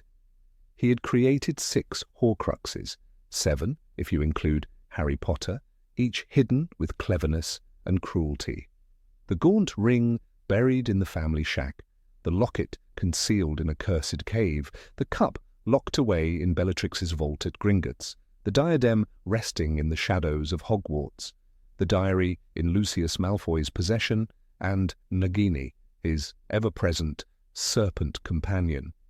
Each was a monument to his defiance of death. And yet, once created, he never checked on them. Not once. The most striking example of this recklessness is the diary, the very first Horcrux. It was not merely a vessel, it was a weapon, a conscious piece of his soul, capable of manipulating a young girl into opening the Chamber of Secrets. When Harry stabbed it with the fang of the basilisk in the Chamber of Secrets, the ink hissed like blood from a dying creature, and the fragment of soul within screamed as it was destroyed. And yet Voldemort never seemed to realize what had happened. He never dreamed that any of his Horcruxes could be discovered, Dumbledore told Harry, Half-Blood Prince. He was not a man who often made mistakes. But that was a mistake, a catastrophic one. Voldemort knew the diary was destroyed. He learned that it had been used to open the chamber. He even confronted Lucius Malfoy for allowing the artifact to be lost. Yet not once did he consider the implications. If someone had destroyed one, could they not find and destroy the others? Why didn't he rush to check the ring, the cave, The vault at Gringotts? Even a single visit might have warned him of what was to come. The ring, for instance, was no longer in the shack by the time of the half-blood prince. Dumbledore had already destroyed it with the sword of Gryffindor, paying for it with a cursed blackened hand that would later claim his life. The shack bore signs of disturbance, the protective enchantments gone. Had Voldemort returned, he would have found it empty, and perhaps understood that his secrecy was unraveling. And the cave was sacred to him. It was where he brought 2 children from the orphanage long ago to torture them. It was his temple of horror. The locket he placed there was guarded by a potion that caused unbearable pain, surrounded by inferi, protected by enchantments of blood and darkness. And yet Regulus Black, aided by the loyal creature, retrieved the real locket, leaving a fake in its place. Voldemort never noticed. He never returned. If he had, just once, he would have found the note from R.A.B. and perhaps uncovered the betrayal of the House of Black. At Gringotts, his pride turned into a trap. He believed the goblins feared him, and so they did. But Bellatrix's vault, where Helga Hufflepuff's cup lay hidden among cursed treasures, was not as secure as he assumed. Hermione, disguised as Bellatrix, infiltrated it with Harry and Ron, stealing the cup in a fiery explosion of multiplying gold and boiling metal. Did Voldemort monitor the vault? Did he set a warning spell to alert him of trespassers? No, he trusted fear, he trusted control, but not magic. Even Hogwarts, the very place that nurtured his ambitions and heard his first whispers of immortality, was left unguarded. The diadem of Rowena Ravenclaw, placed in the Room of Requirement, was forgotten. Harry stumbled upon it by accident during the final battle, when searching for the lost artifact. It was destroyed by fiendfire, not strategy. Had Voldemort even once walked the corridors as Tom Riddle again, perhaps the past would have warned him. It is ironic. The man who feared death above all things, who split his soul into 7 fragments to ensure he would never perish, trusted others too much. He trusted Lucius. He trusted Bellatrix. He trusted enchantments, riddles, vaults, and ghosts of old magic. But he never trusted himself enough to double-check. He thought perhaps that no one was clever enough to trace his path, that no one had the strength or knowledge to find what he had hidden. But he underestimated one thing: love. For every Horcrux he created, a force rose against it. The diary was destroyed by Harry, risking his life to save Ginny. The ring was destroyed by Dumbledore, cursed and dying but relentless. The locket by Ron, who conquered his own demons to do it. The cup by Hermione and Harry, defying ancient curses. The diadem by the raw, destructive power of loyalty. Nagini by Neville's sword, fueled by courage.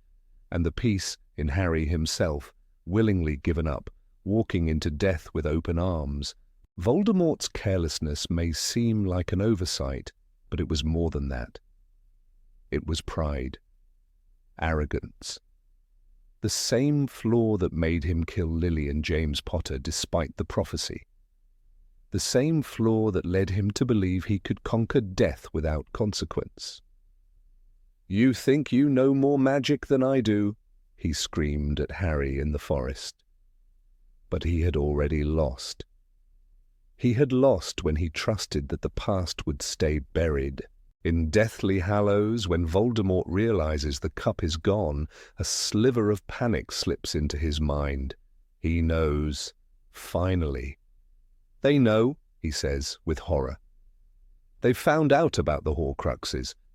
But it is too late. He flies from place to place, from the cave to the shack, from the vault to the school. He senses the walls closing in. He begins to kill out of desperation, not strategy. And for the first time, the Dark Lord is afraid. The tragedy of Voldemort is not just that he made Horcruxes, but that he didn't honor them. He treated them like artifacts, not like the souls they were. He forgot that even fragments can feel pain, that even pieces of darkness can scream. He forgot to care. And in doing so, he allowed his enemies to gather, his secrets to crumble, his immortality to become mortality again. Would the outcome have changed if he had checked? Perhaps. If he had found the note from Regulus, if he had seen the ruined vault, if he had sensed the destroyed ring, he might have responded. He might have moved the others. He might have changed his tactics, but he did not. And in that stillness the world shifted around him. There is something almost poetic in that. The greatest dark wizard of all time, brought low, not by might, not by prophecy, but by forgetting to look, by trusting the silence of places he never revisited, by assuming that what he buried in shadow would never see the light. Even the wisest among the order were surprised. "He never checked," said McGonagall. "Not once, not in all those years." And yet it was true. For a man who twisted death, Voldemort placed a dangerous amount of faith in the illusion of permanence. And magic, for all its power, never forgives such arrogance. Perhaps in the end, Tom Riddle believed he had become something more than human, something untouchable. And perhaps he had, but Horcruxes are not monuments. They are wounds, and wounds left unattended always fester. Even the darkest of magic cannot heal what has already been broken. So Voldemort stood in the rubble of Hogwarts, his wand shaking, the last Horcrux gone, the prophecy fulfilled, and death waiting. Not the kind he planned to escape, not the kind he had prepared for, but the real kind, the kind that does not bargain. And in that final moment, perhaps he realized the truth. The path to immortality is not in splitting the soul, but in understanding it. He never did, and so he vanished, not into legend, but into dust. Number 23, magic can regrow bones, but not fix glasses. Of all the peculiarities in the magical world of Harry Potter, none is quite so baffling, so subtly persistent, as the pair of round glasses perched on the nose of the boy who lived. In a universe where mandrake roots can revive petrified students and Skelegro can painfully regenerate entire bones overnight, the idea that a simple case of myopia remains untouched by magic feels like an oversight, not only on the part of the characters, but on the part of the entire wizarding world. Why in the name of Merlin's saggy left sock did no one ever bother to fix Harry Potter's eyesight? From his very first appearance in Harry Potter and the Philosopher's Stone, Harry is described with his jet-black hair and bright green eyes behind round glasses. The glasses become a symbol of his identity, an iconic part of his appearance. But symbol or not, they are still a medical aid, one that in a world where medicine borders on miraculous should have been rendered obsolete by Harry's second day at Hogwarts, if not sooner. After all, Madame Pomfrey managed to regrow the bones in his arm in a single night after Professor Lockhart's disastrous attempt at medical magic. "You've got 33 bones to regrow," she snapped. "It'll be painful, I'm afraid." Chamber of Secrets, Chapter 10. If she can do that, why not mend the lenses of his eyes?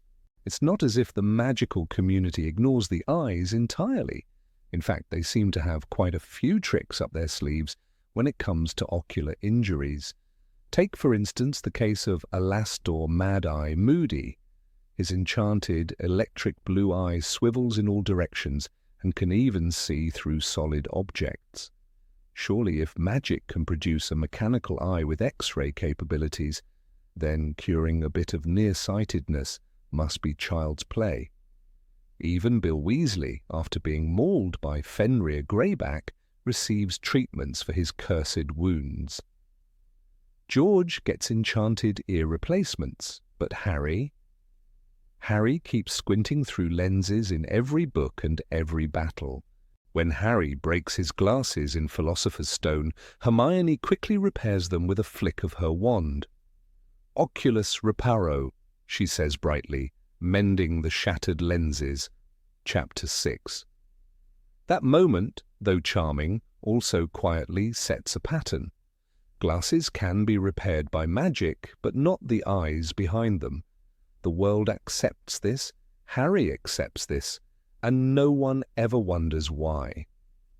Perhaps the spell could be upgraded to Oculus Curatio or something more advanced. But no such spell is ever mentioned. One might think that a caring adult, perhaps even Dumbledore himself, would suggest fixing Harry's vision. After all, Dumbledore has a history of subtle interventions. He ensures Harry gets his father's invisibility cloak, he arranges detentions that conveniently place Harry in the path of crucial discoveries, and he even leaves him cryptic clues that guide him toward the Horcruxes. Yet when it comes to his protégé's inability to see clearly, the headmaster remains silent. Perhaps he simply didn't think it was important. Or perhaps, just perhaps, there was something more behind those glasses. Madame Pomfrey, the school nurse, is famous for healing broken bones, cursed boils, and even post-Quidditch concussions with grace and efficiency.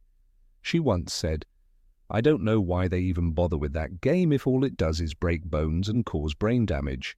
Prisoner of Azkaban, Chapter 9. She patched up Ron's broken leg, fixed multiple broomstick-related injuries, and treated victims of magical creatures, and yet at no point does she glance at Harry and say, "Let's get those eyes sorted out, dear." Could it be that eye-related spells are more complicated than they appear? Consider Gilderoy Lockhart, a man known more for flair than talent, but who authored a book titled Miraculous Cures for Magical Ailments. Surely in all his boasting, he might have at least mentioned the ability to cure poor vision, unless such a thing was deemed too trivial for publication. Still, his failure to perform even basic healing spells leaves him an unreliable source. More curiously, no other Professor Snape, Flitwick, McGonagall ever offers a solution. Not even during the long nights when Harry sat in the hospital wing, injured after battles with trolls, basilisks and Death Eaters. There's also the fact that other wizards and witches wear glasses. Dumbledore himself wears half-moon spectacles that he peers over when he speaks to students. Though Dumbledore's need for glasses may be more aesthetic than functional, the fact remains. In the entire wizarding world, no one seems to have found a permanent magical cure for nearsightedness. Is this perhaps a limitation of magical medicine, or is it a cultural choice, an acceptance that not all physical traits must be cured? Let's imagine for a moment that a magical cure exists but isn't commonly used. Perhaps it's expensive, rare, or dangerous. We know that magic often comes with a price. Fred and George, for example, mention experimental treatments during their time at Weasley's Wizard Wheezes, many of which had unexpected side effects. Maybe eye-curing spells have risks, temporary blindness, reversed vision, or worse. But if so, why is this never mentioned in any of the books? Rowling, ever thorough in her world-building, never even hints at this possibility. It's also worth considering Harry himself. He never seems particularly bothered by his poor eyesight.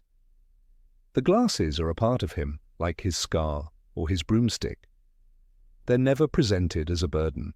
Even when flying at high speeds in Quidditch matches, Harry never complains about visibility.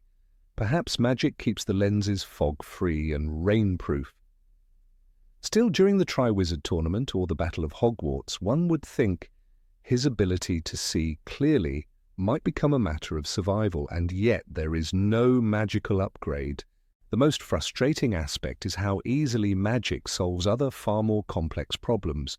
Ron is poisoned and survives. Hermione is cursed and recovers.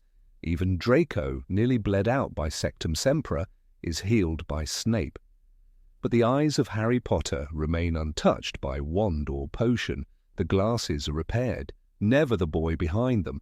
Maybe the glasses are meant to humanize him, the symbol of the ordinary boy thrown into extraordinary circumstances, a reminder that for all his fame and power, Harry is still just a kid from the cupboard under the stairs. But then again, symbolism doesn't explain why none of the healers even tried. Surely someone, Hermione, Mrs. Weasley, Lupin, would have at least asked, "Harry, have you ever thought about getting that fixed?" There's also the potential use of magical creatures. The phoenix, for instance, has tears with healing properties. When Fawkes cries on Harry's basilisk wound in the Chamber of Secrets, the injury vanishes. Could phoenix tears restore vision? No one explores this. Magical creatures seem to have boundless potential, yet they're never consulted for such mundane concerns. We might also remember Luna Lovegood, who believes in crumple-horned snorkacs and other unusual beasts. She once wore spectre specs, magical glasses that see invisible creatures. Perhaps a magical invention could aid Harry's sight, something like spectre specs but designed to correct vision. Yet even in the eccentric Lovegood household, no one seems to think of such a creation. Wandlore, too, might offer answers. We learn that wands choose the wizard, and each one has unique properties. Perhaps Harry's wand, Holly and Phoenix Feather, is particularly attuned to defensive spells or to his specific magical signature. Could it not be taught to cast a spell on his eyes? If so, why didn't Ollivander or any teacher pursue this? The idea is never entertained. In Half-Blood Prince, we see Snape's spellbook full of personalized magic, including Sectum Sempra and improved versions of old spells. One could imagine a student or a brilliant spell inventor like Lily Potter creating a corrective vision charm. But the subject is never broached, not in any classroom, not in any duel, not even in idle conversation. Let's also reflect on the cultural norms of the wizarding world. Magic tends to solve problems from a traditional standpoint. Wizards use quills, parchment, and fireplaces for communication. They resist modern technology. Perhaps glasses remain common because they are seen as normal, a part of life. But this stretches belief when magic can alter appearances, erase memories, and create protective enchantments that span entire castles. Another clue lies in the mirror of Erised. When Harry looks into the mirror, he sees himself with his parents, but still wearing glasses. The mirror shows the deepest desire of one's heart. This suggests that Harry does not even subconsciously wish to be rid of his glasses. Perhaps, to him, they are not a weakness, but a link to his identity. Still, this reflects more on Harry's psychology than the availability of magical cures. We must ask, was this Rowling's decision to preserve an aesthetic or a genuine oversight? Did she believe that giving Harry perfect vision would remove something essential from his character? Possibly.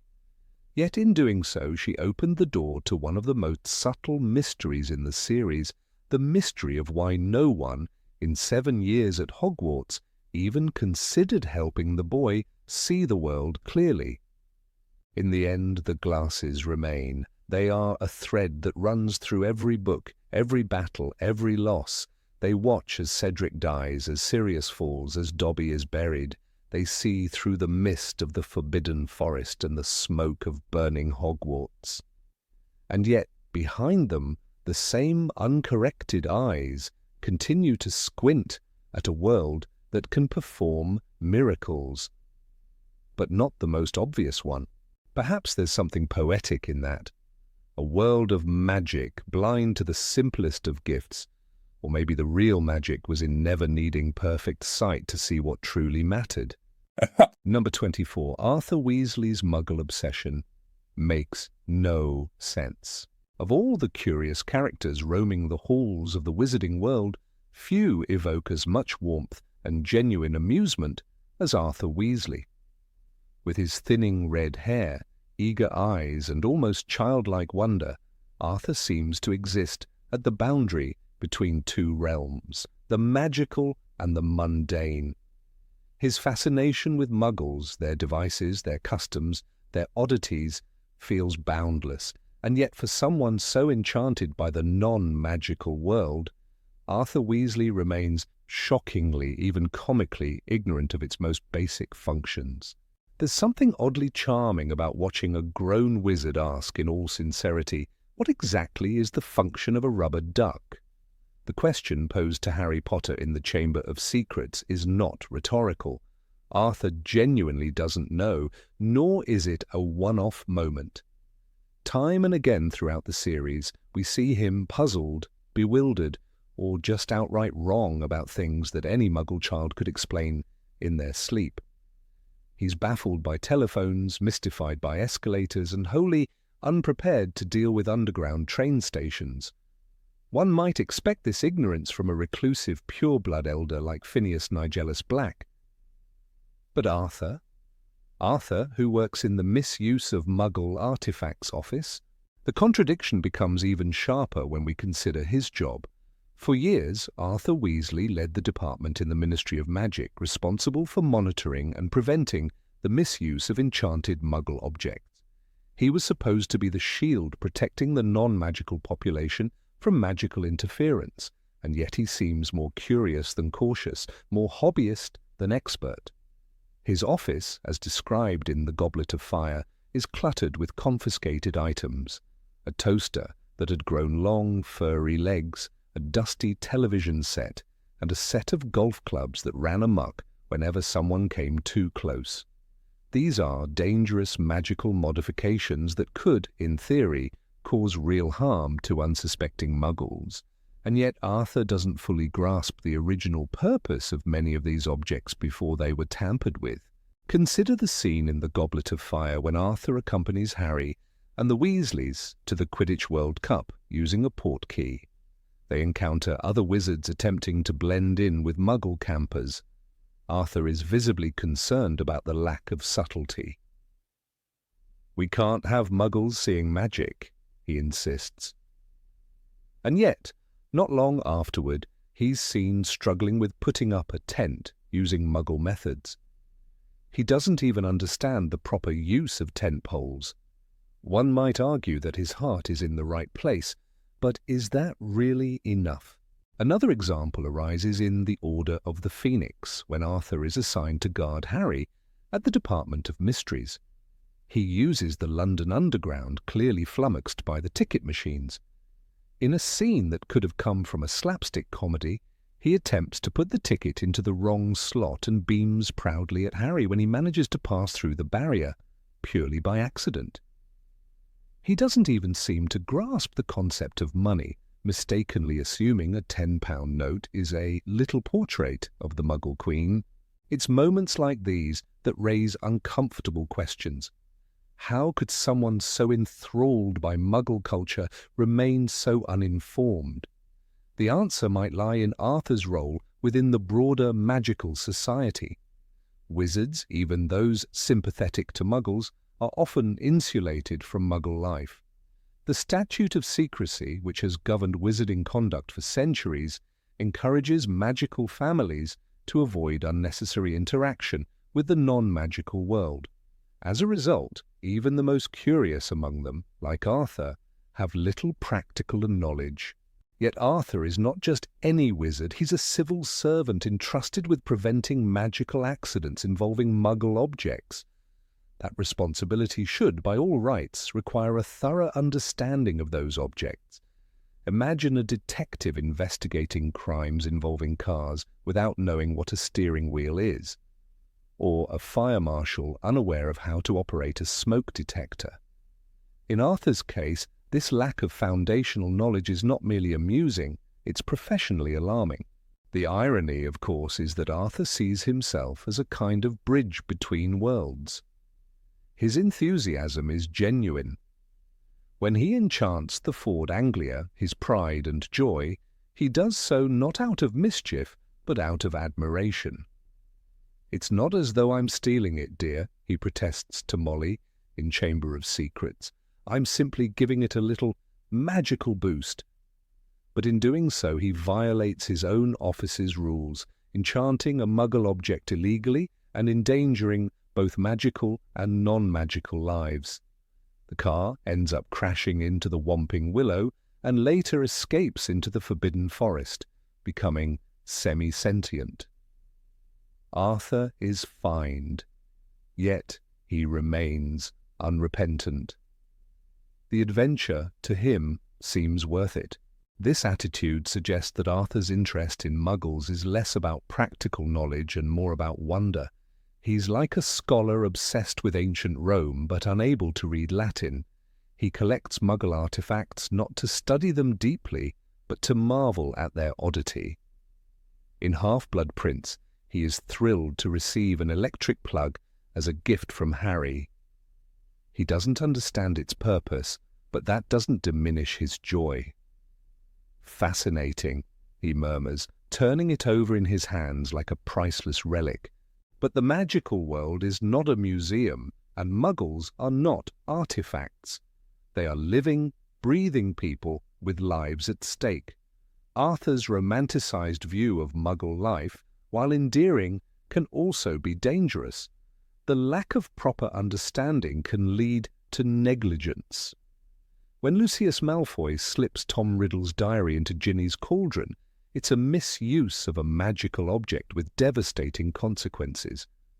One wonders if Arthur, despite all his years in the department, would have recognized the diary as a threat had he come across it first. There's also the question of how Arthur's ignorance affects his children.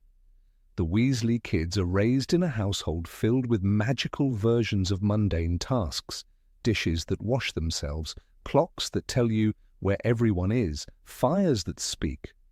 Fred and George, brilliant and mischievous, managed to repurpose Muggle fireworks into magical products, showing more practical knowledge of Muggle mechanics than their father. Even Ron, who grows up surrounded by Arthur's collection, seems to have only the vaguest idea of how Muggle things work. When he tries to use the telephone to call Harry, he shouts into the receiver, causing Harry's uncle to explode in rage. Arthur's enthusiasm, it seems, never translated into education. Harry, meanwhile, becomes a bridge that Arthur never could be. Raised in the Muggle world, yet thrown into the magical one, Harry understands both sides in a way few can. His presence in the Weasley household offers Arthur a chance to ask endless questions, some charming, some absurd. "And what exactly is the function of a rubber duck?" he asks again, in all sincerity. Harry, unable to explain, simply shrugs. Perhaps that's the core of Arthur's dilemma. The magical and Muggle worlds are not just divided by culture, but by understanding. And understanding requires more than interest. It requires effort. This disconnect becomes particularly noticeable during the Second Wizarding War. The Order of the Phoenix, hidden away in Grimmauld Place, must operate under the radar, often using Muggle transportation to avoid detection. Arthur, despite years in the misuse of Muggle artifacts office, is barely more useful in these scenarios than any other wizard. It's Tonks, with her training as an Auror, who takes the lead navigating Muggle environments. Arthur fumbles with coins and buttons, still enchanted by simple mechanics. In a world at war, his curiosity becomes a liability, and yet perhaps that is also what makes Arthur Weasley such a beloved character. He's not an expert, not a strategist, not a polished bureaucrat. He's a dreamer. His fascination with the ordinary is a quiet rebellion against the arrogance of the pure-blood elite. Where Lucius Malfoy sees Muggles as filth, Arthur sees them as wondrous. Where others scoff, he listens. In a society riddled with prejudice, his ignorance is almost innocent, untainted by malice. Still, one can't help but wish he'd read a few books, taken a class, visited a Muggle museum. If Arthur had truly educated himself, he might have transformed his department into a hub of interworld understanding. He might have become a genuine ambassador between magical and Muggle Britain, not just a collector of strange plugs and bits of string. Instead, he remains a symbol of untapped potential, an endearing man with big ideas and little knowledge. Even when he is injured attacked by Nagini while guarding the Department of Mysteries, he continues to charm us. In Order of the Phoenix, lying in St. Mungo's, Arthur explains his fascination with stitches. That's what they do, you know, sew people up. Incredible. He doesn't quite grasp how muggles heal without magic, but he's amazed that they do at all. His wife Molly, exasperated, scolds him for allowing a muggle healer to examine him. Arthur simply smiles as if he's been on another thrilling field trip. In the end, Arthur Weasley is a man split between worlds but never quite belonging to either. His ignorance of muggle life despite years of professional duty is both a character flaw and a narrative device. It adds humour, warmth, and a touch of absurdity. But it also reflects something deeper about the wizarding world. Curiosity alone is not enough. Without understanding, even the kindest intentions can lead to confusion, or worse, danger. Arthur's heart is in the right place, if only his knowledge were too. Number 25. The Prophecy Chase and the Forgotten Summoning Charm.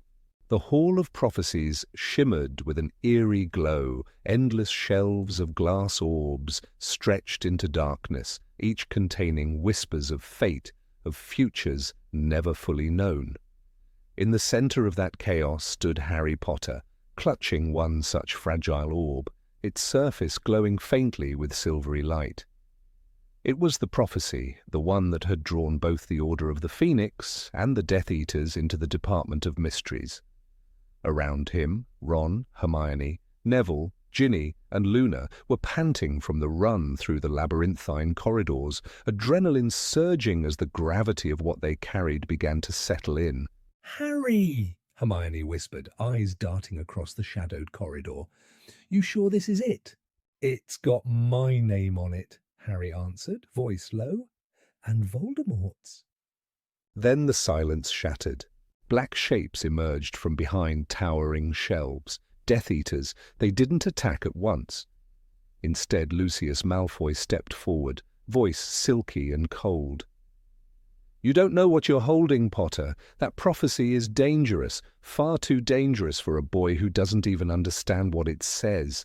Harry's fingers tightened around the glass sphere. He could feel its strange heat, its anticipation, as if it too knew it was at the center of a war. The confrontation that followed was electric, filled with threats, spells, and an eventual chase through the deepest vaults of magical secrecy. But for all the chaos, for all the spells flying, there was one question that lingered like the aftertaste of a potion. Why didn't any of the adult wizards simply summon the prophecy using the simplest of spells? Accio Prophecy! Hermione had used that very spell just hours earlier to retrieve a book from Madame Pince's library shelf. Ron had summoned his wand after a misfire in the Room of Requirement. Even Neville had, after much coaching, managed to summon a DA training dummy across the room. Accio was basic, efficient, powerful, and utterly absent when it mattered most. Lucius Malfoy, for all his arrogance, was a powerful wizard. He had duelled in the First Wizarding War, had held positions of influence within the Ministry, and had been trusted by Voldemort himself. Yet when Harry stood a mere 20 feet away, holding the one object his master craved, Lucius did not flick his wand and call it forth. Instead, he spoke, he threatened, and ultimately, he chased. Why? Bellatrix Lestrange, wild-eyed and burning with manic energy, was another seasoned duelist. In the duel that followed the breaking of the prophecy orb, after it shattered and its contents vanished forever, she didn't attempt to accio the fragments. She simply screamed, "What have you done?" and continued the pursuit. The question lingers, could she have saved the prophecy if she had tried, or was something stopping them? There is, of course, one logical explanation. The rules of the Department of Mysteries are different. The prophecies are charmed, perhaps, to resist summoning spells. But if that were the case, why didn't any character say so?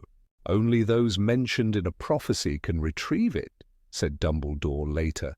but he never mentioned that summoning charms were ineffective. And yet, even if summoning was impossible, wouldn't one of the Death Eaters at least try? "I hope you're not going to fight us, Potter," Lucius had said. "The prophecy, give it to me." Not once did he try to summon it. Even in moments of desperation, when spells erupted from every direction, when members of the Order of the Phoenix joined the battle, when Sirius Black and Remus Lupin arrived like avenging spirits, not a single adult used Accio prophecy. Instead, they battled as though the only way to get it was to physically grab it from Harry's hands. Tonks fought a masked Death Eater on a spinning platform, her wand flashing. Kingsley Shacklebolt sent jets of violet light toward Bellatrix, but not one spell was aimed at summoning the orb. Let us pause here and consider how many times Accio had saved lives in the series. In Goblet of Fire, Harry summoned his broomstick with Accio Firebolt during the first Triwizard task over a vast distance across a stadium filled with obstacles. It worked flawlessly. In Deathly Hallows, Hermione summoned books, tools, and even people.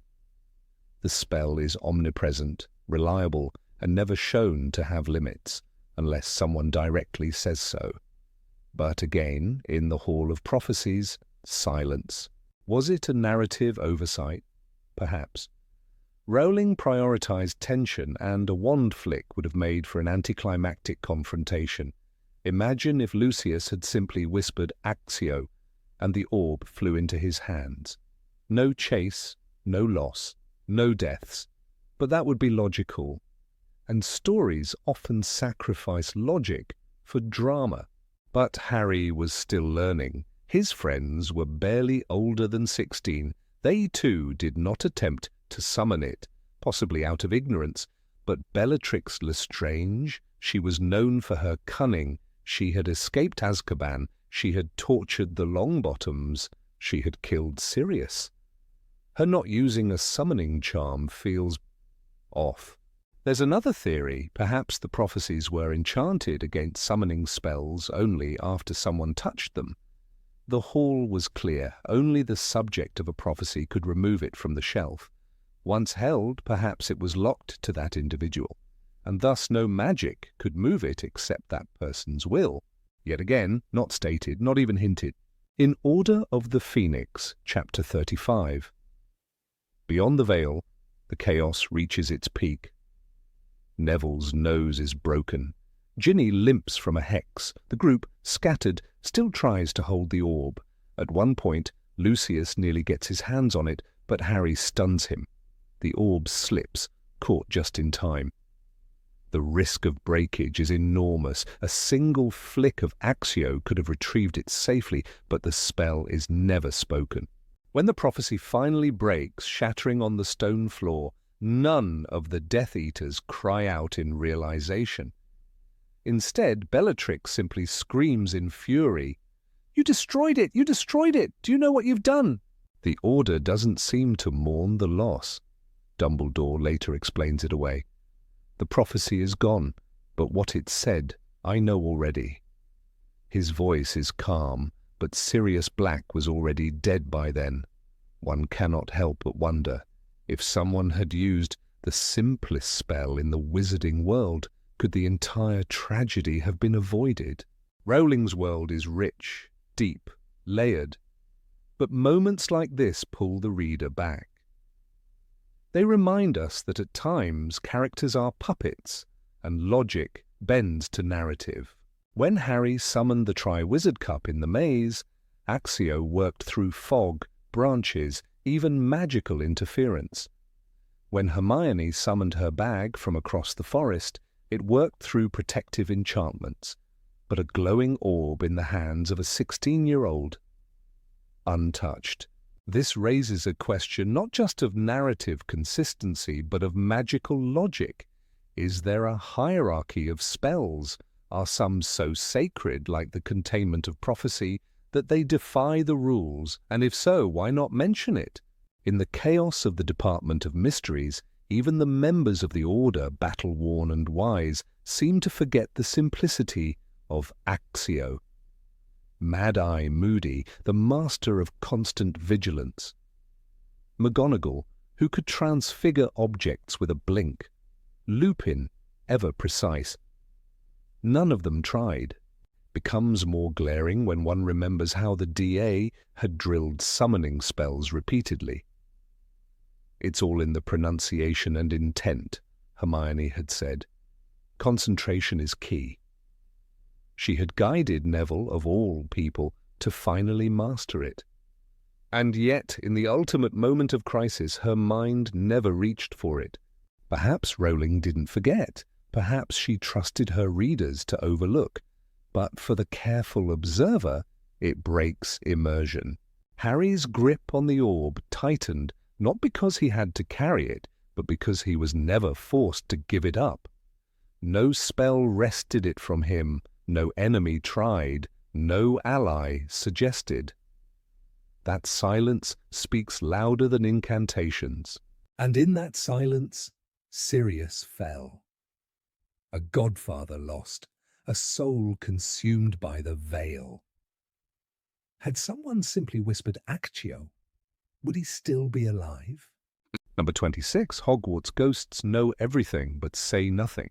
Nearly, headless Nick had been drifting through the dim corridors of Hogwarts for nearly 5 centuries. He had seen generations of students come and go, watched as professors aged and were replaced, and had floated silently through events that would become chapters in magical history books. But there was one truth that remained constant across the ages. The ghosts of Hogwarts knew more than they ever let on. Nick himself once admitted in Harry Potter and the Chamber of Secrets, "I haven't eaten for nearly 500 years," when speaking to Harry at nearly headless Nick's Death Day party. 5 centuries, longer than any living professor, longer than the portraits hanging on the walls, longer even than the house elves who scrubbed the floors.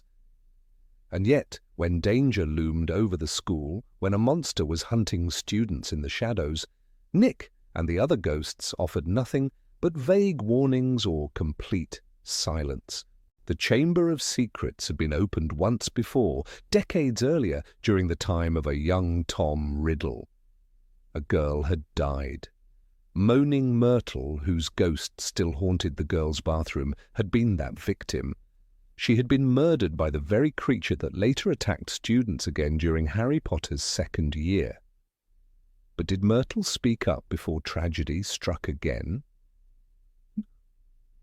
Not until Harry directly questioned her. And even then her memories were shrouded in melodrama and emotion. "I died in this very stall. I remember it so well," she wailed.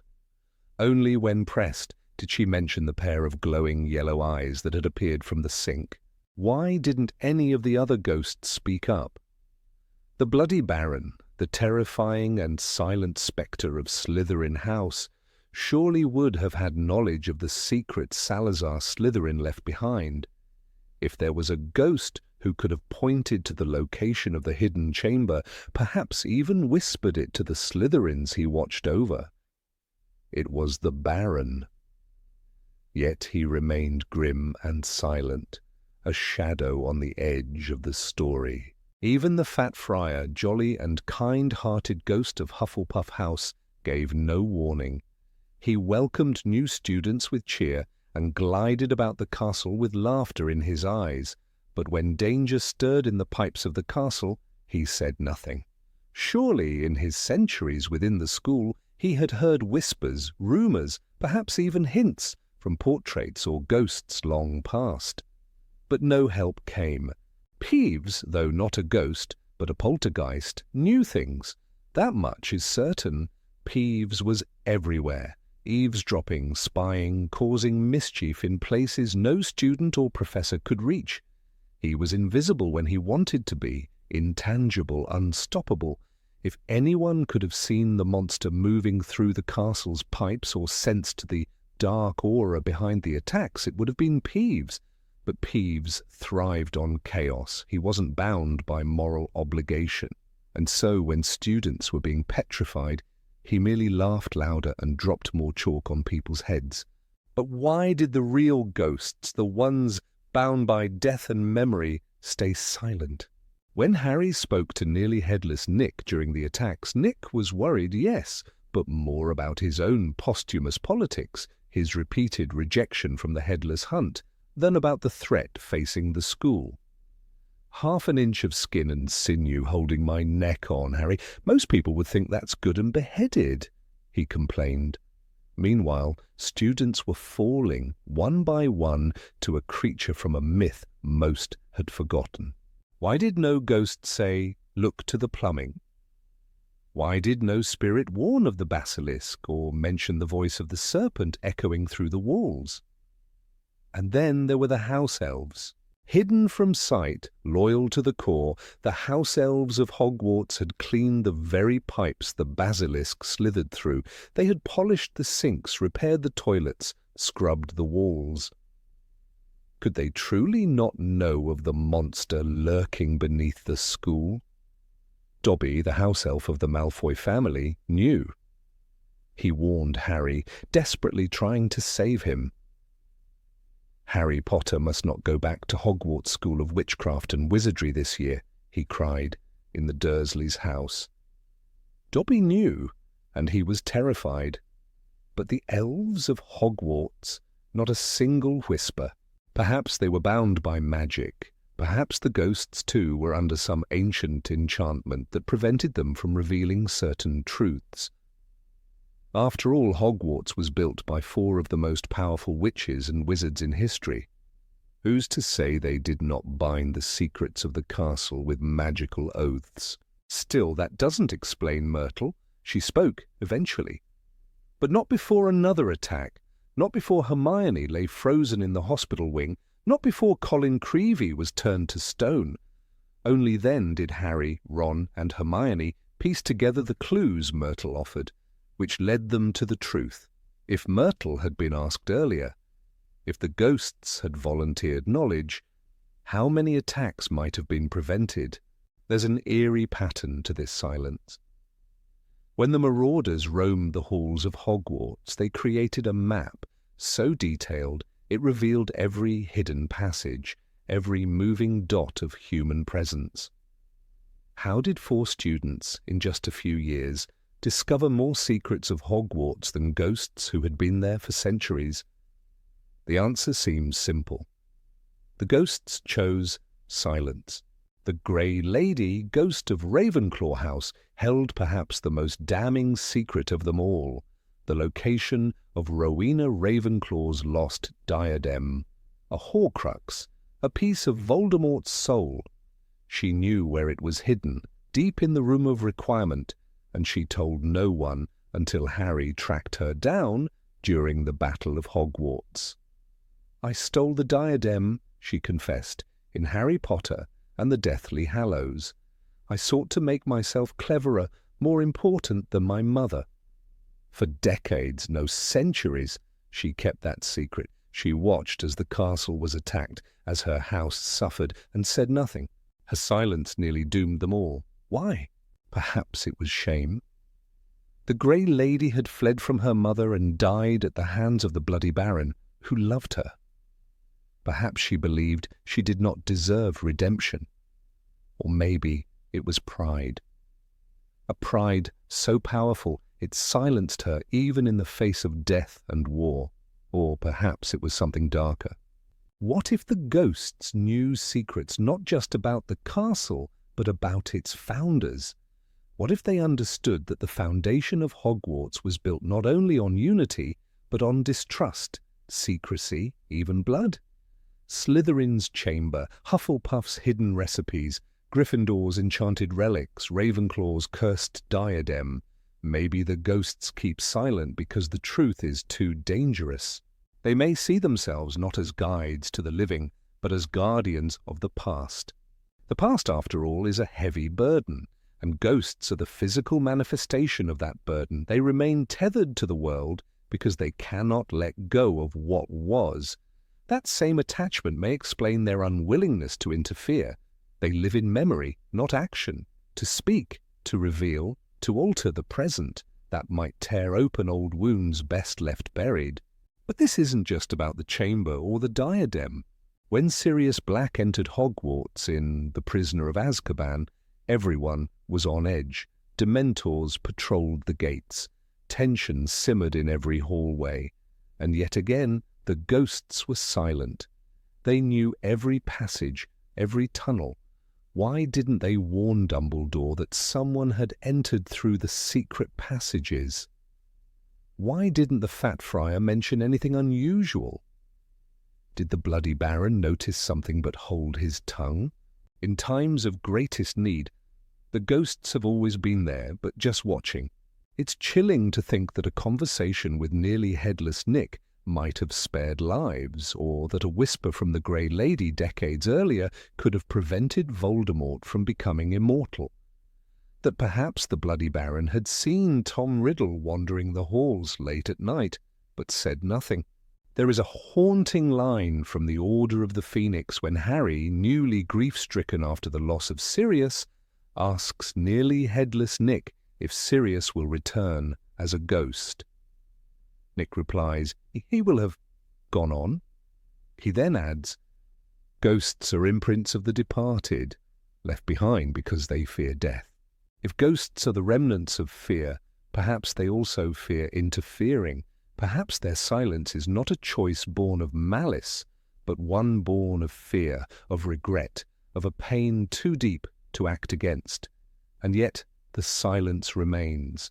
Generations of students walk the same halls, touch the same stones, and face the same dangers. The ghosts float by, offering greetings, giving tours, lamenting their deaths, and never once do they say, 'Beware what lies beneath.'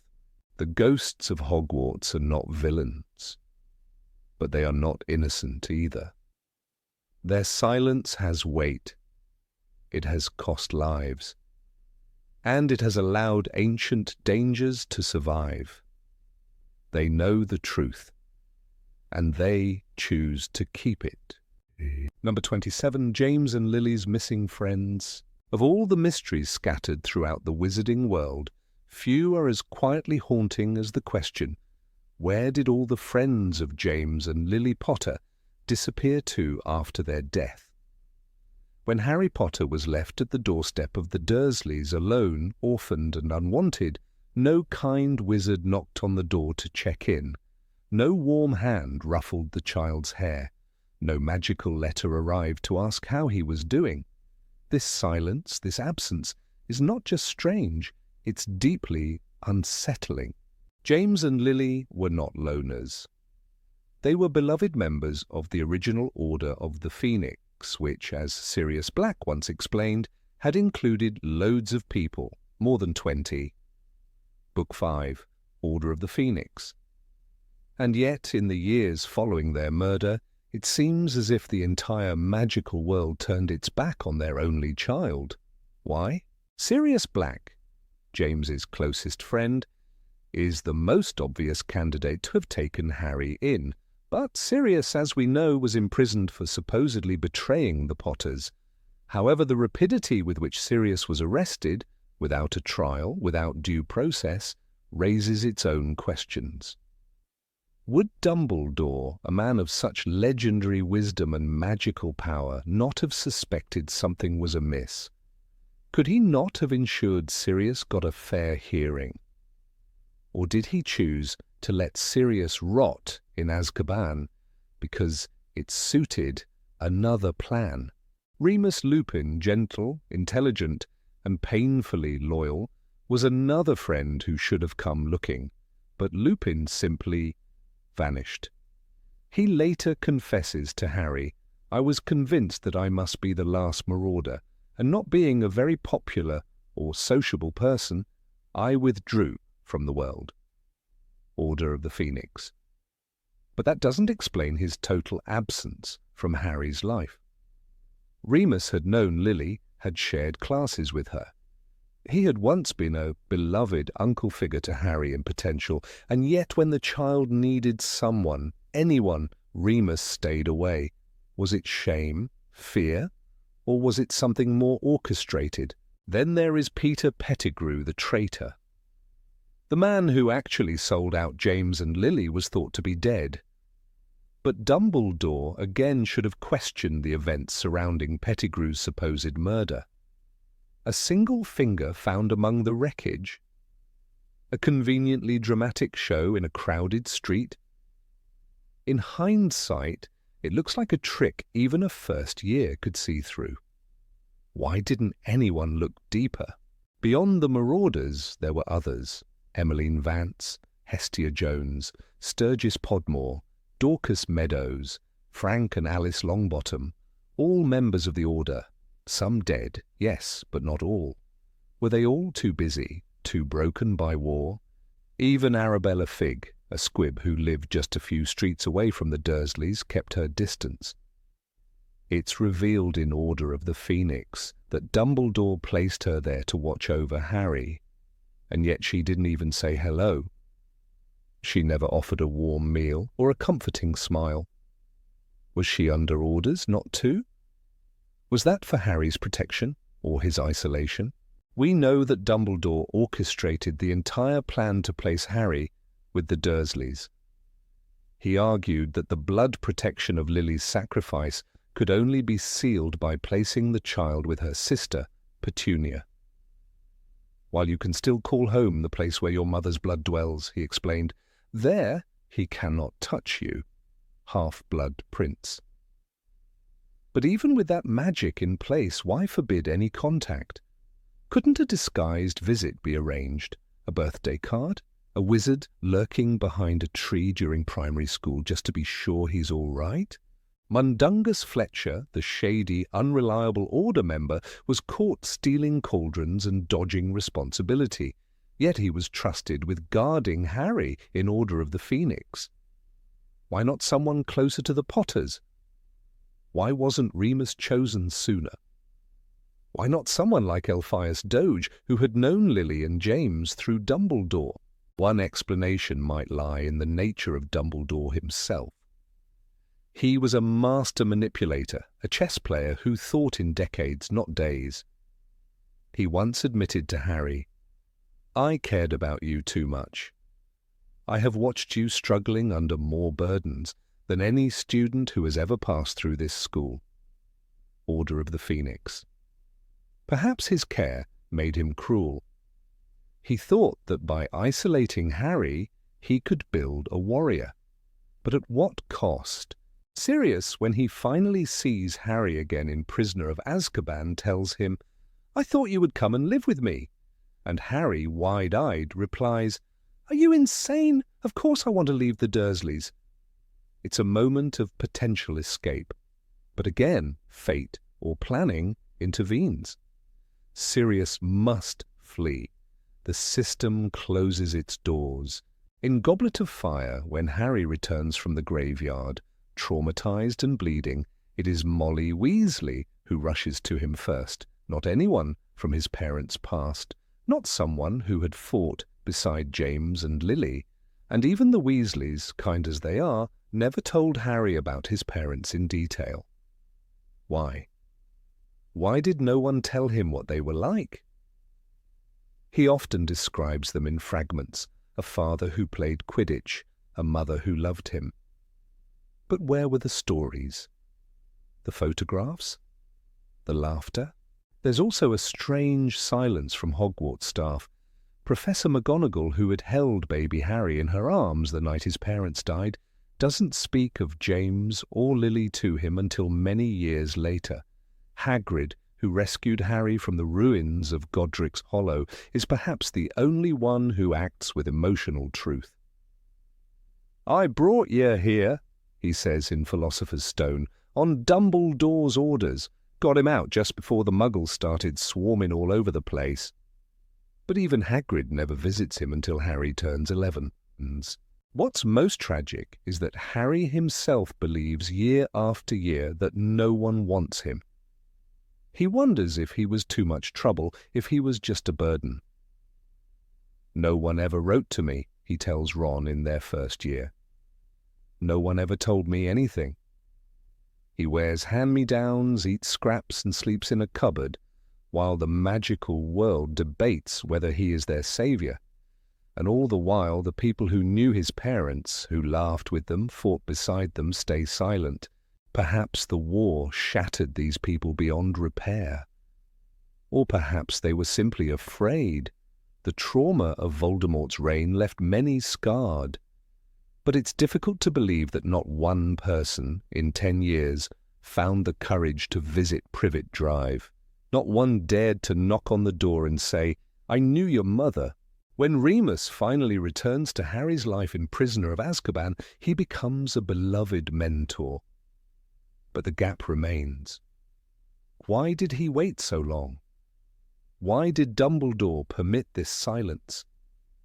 "It is my fault," Dumbledore later tells Harry in Half-Blood Prince. "I should have told you everything years ago." But that confession doesn't just apply to Horcruxes and prophecy. It applies to the entire architecture of Harry's lonely childhood. It's also revealing that in Order of the Phoenix, when the old order reconvenes, most of the members have no meaningful personal connection to Harry. They are loyal to Dumbledore, yes, but not to James and Lily. That emotional thread was never repaired. Even when Tonks, who is young and cheerful, tries to connect with Harry, she is still a stranger. The wounds never heal. The memories fade. The people who once called Lily their sister-in-arms forget the colour of her eyes. This chilling void raises the possibility that Dumbledore wanted Harry to grow up alone. He wanted the boy to feel unloved, unwanted, and disconnected from the magical world until the time was right. And when that time came, Harry would be loyal, not to a cause, not to his parents' memory, but to Dumbledore himself. A boy raised in love might question the burden of the chosen one, but a boy raised in silence, he follows orders. One could argue that secrecy was necessary, that if Voldemort's followers had known Harry's location, they might have struck again. But if that were true, then why tell the Dursleys anything at all? Why not place Harry with a wizarding family in deep protection somewhere far away and allow him to grow up loved? Instead, he was placed with people who despised him, who told him his parents were freaks, and who erased his identity. Perhaps the most damning moment comes when Harry, just 11 years old, stares into the mirror of Erased and sees his parents for the first time. They were smiling at him, the book says, and waving. That's all he ever had of them, a reflection, a dream, a memory denied. So where were the friends of James and Lily Potter?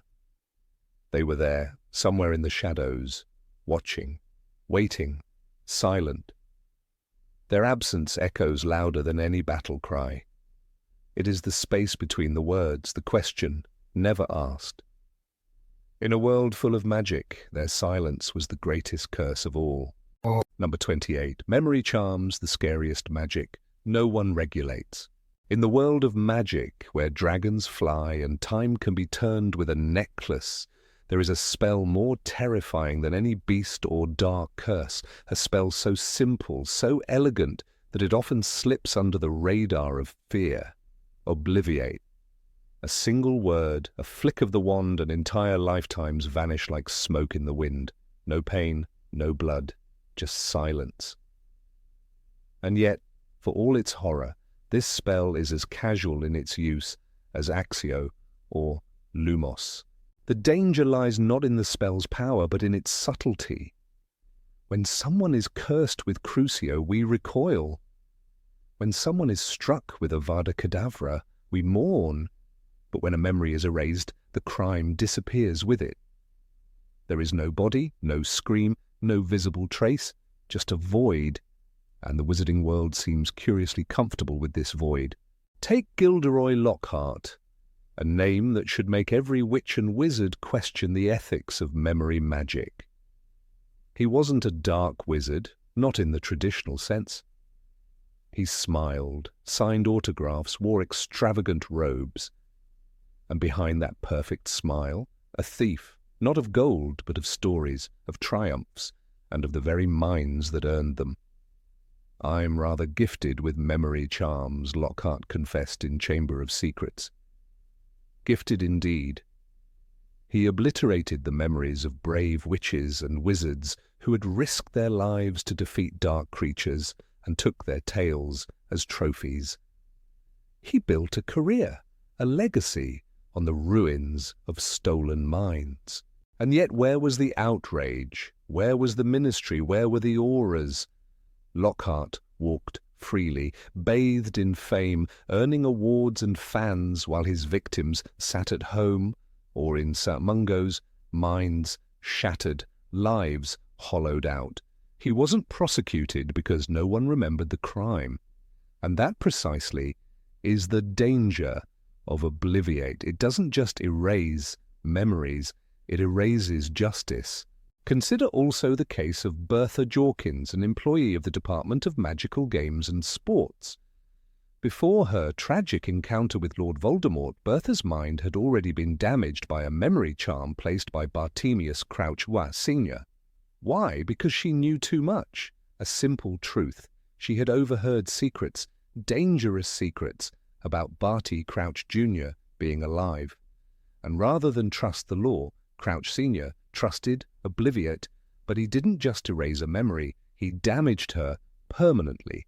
According to Sirius Black in Goblet of Fire, Bertha was never quite right after that memory charm. They probably overdid it.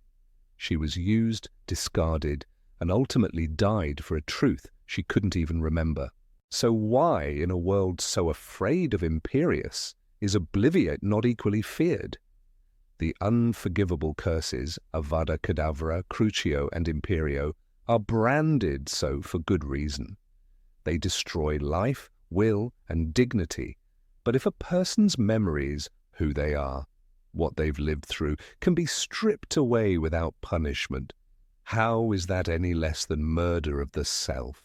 There are countless examples where Obliviate is used casually, without consent, without consequence. The most iconic, perhaps, is in Deathly Hallows, when Hermione Granger erases her own existence from her parents' lives. "I've also modified my parents' memories," she tells Harry and Ron. "I've made them think they're really called Wendell and Monica Wilkins, and that their life's ambition is to move to Australia." The act is heartbreaking, noble even, but also chilling. She alters her parents' identities for their safety, yes, but the ethical implications are staggering.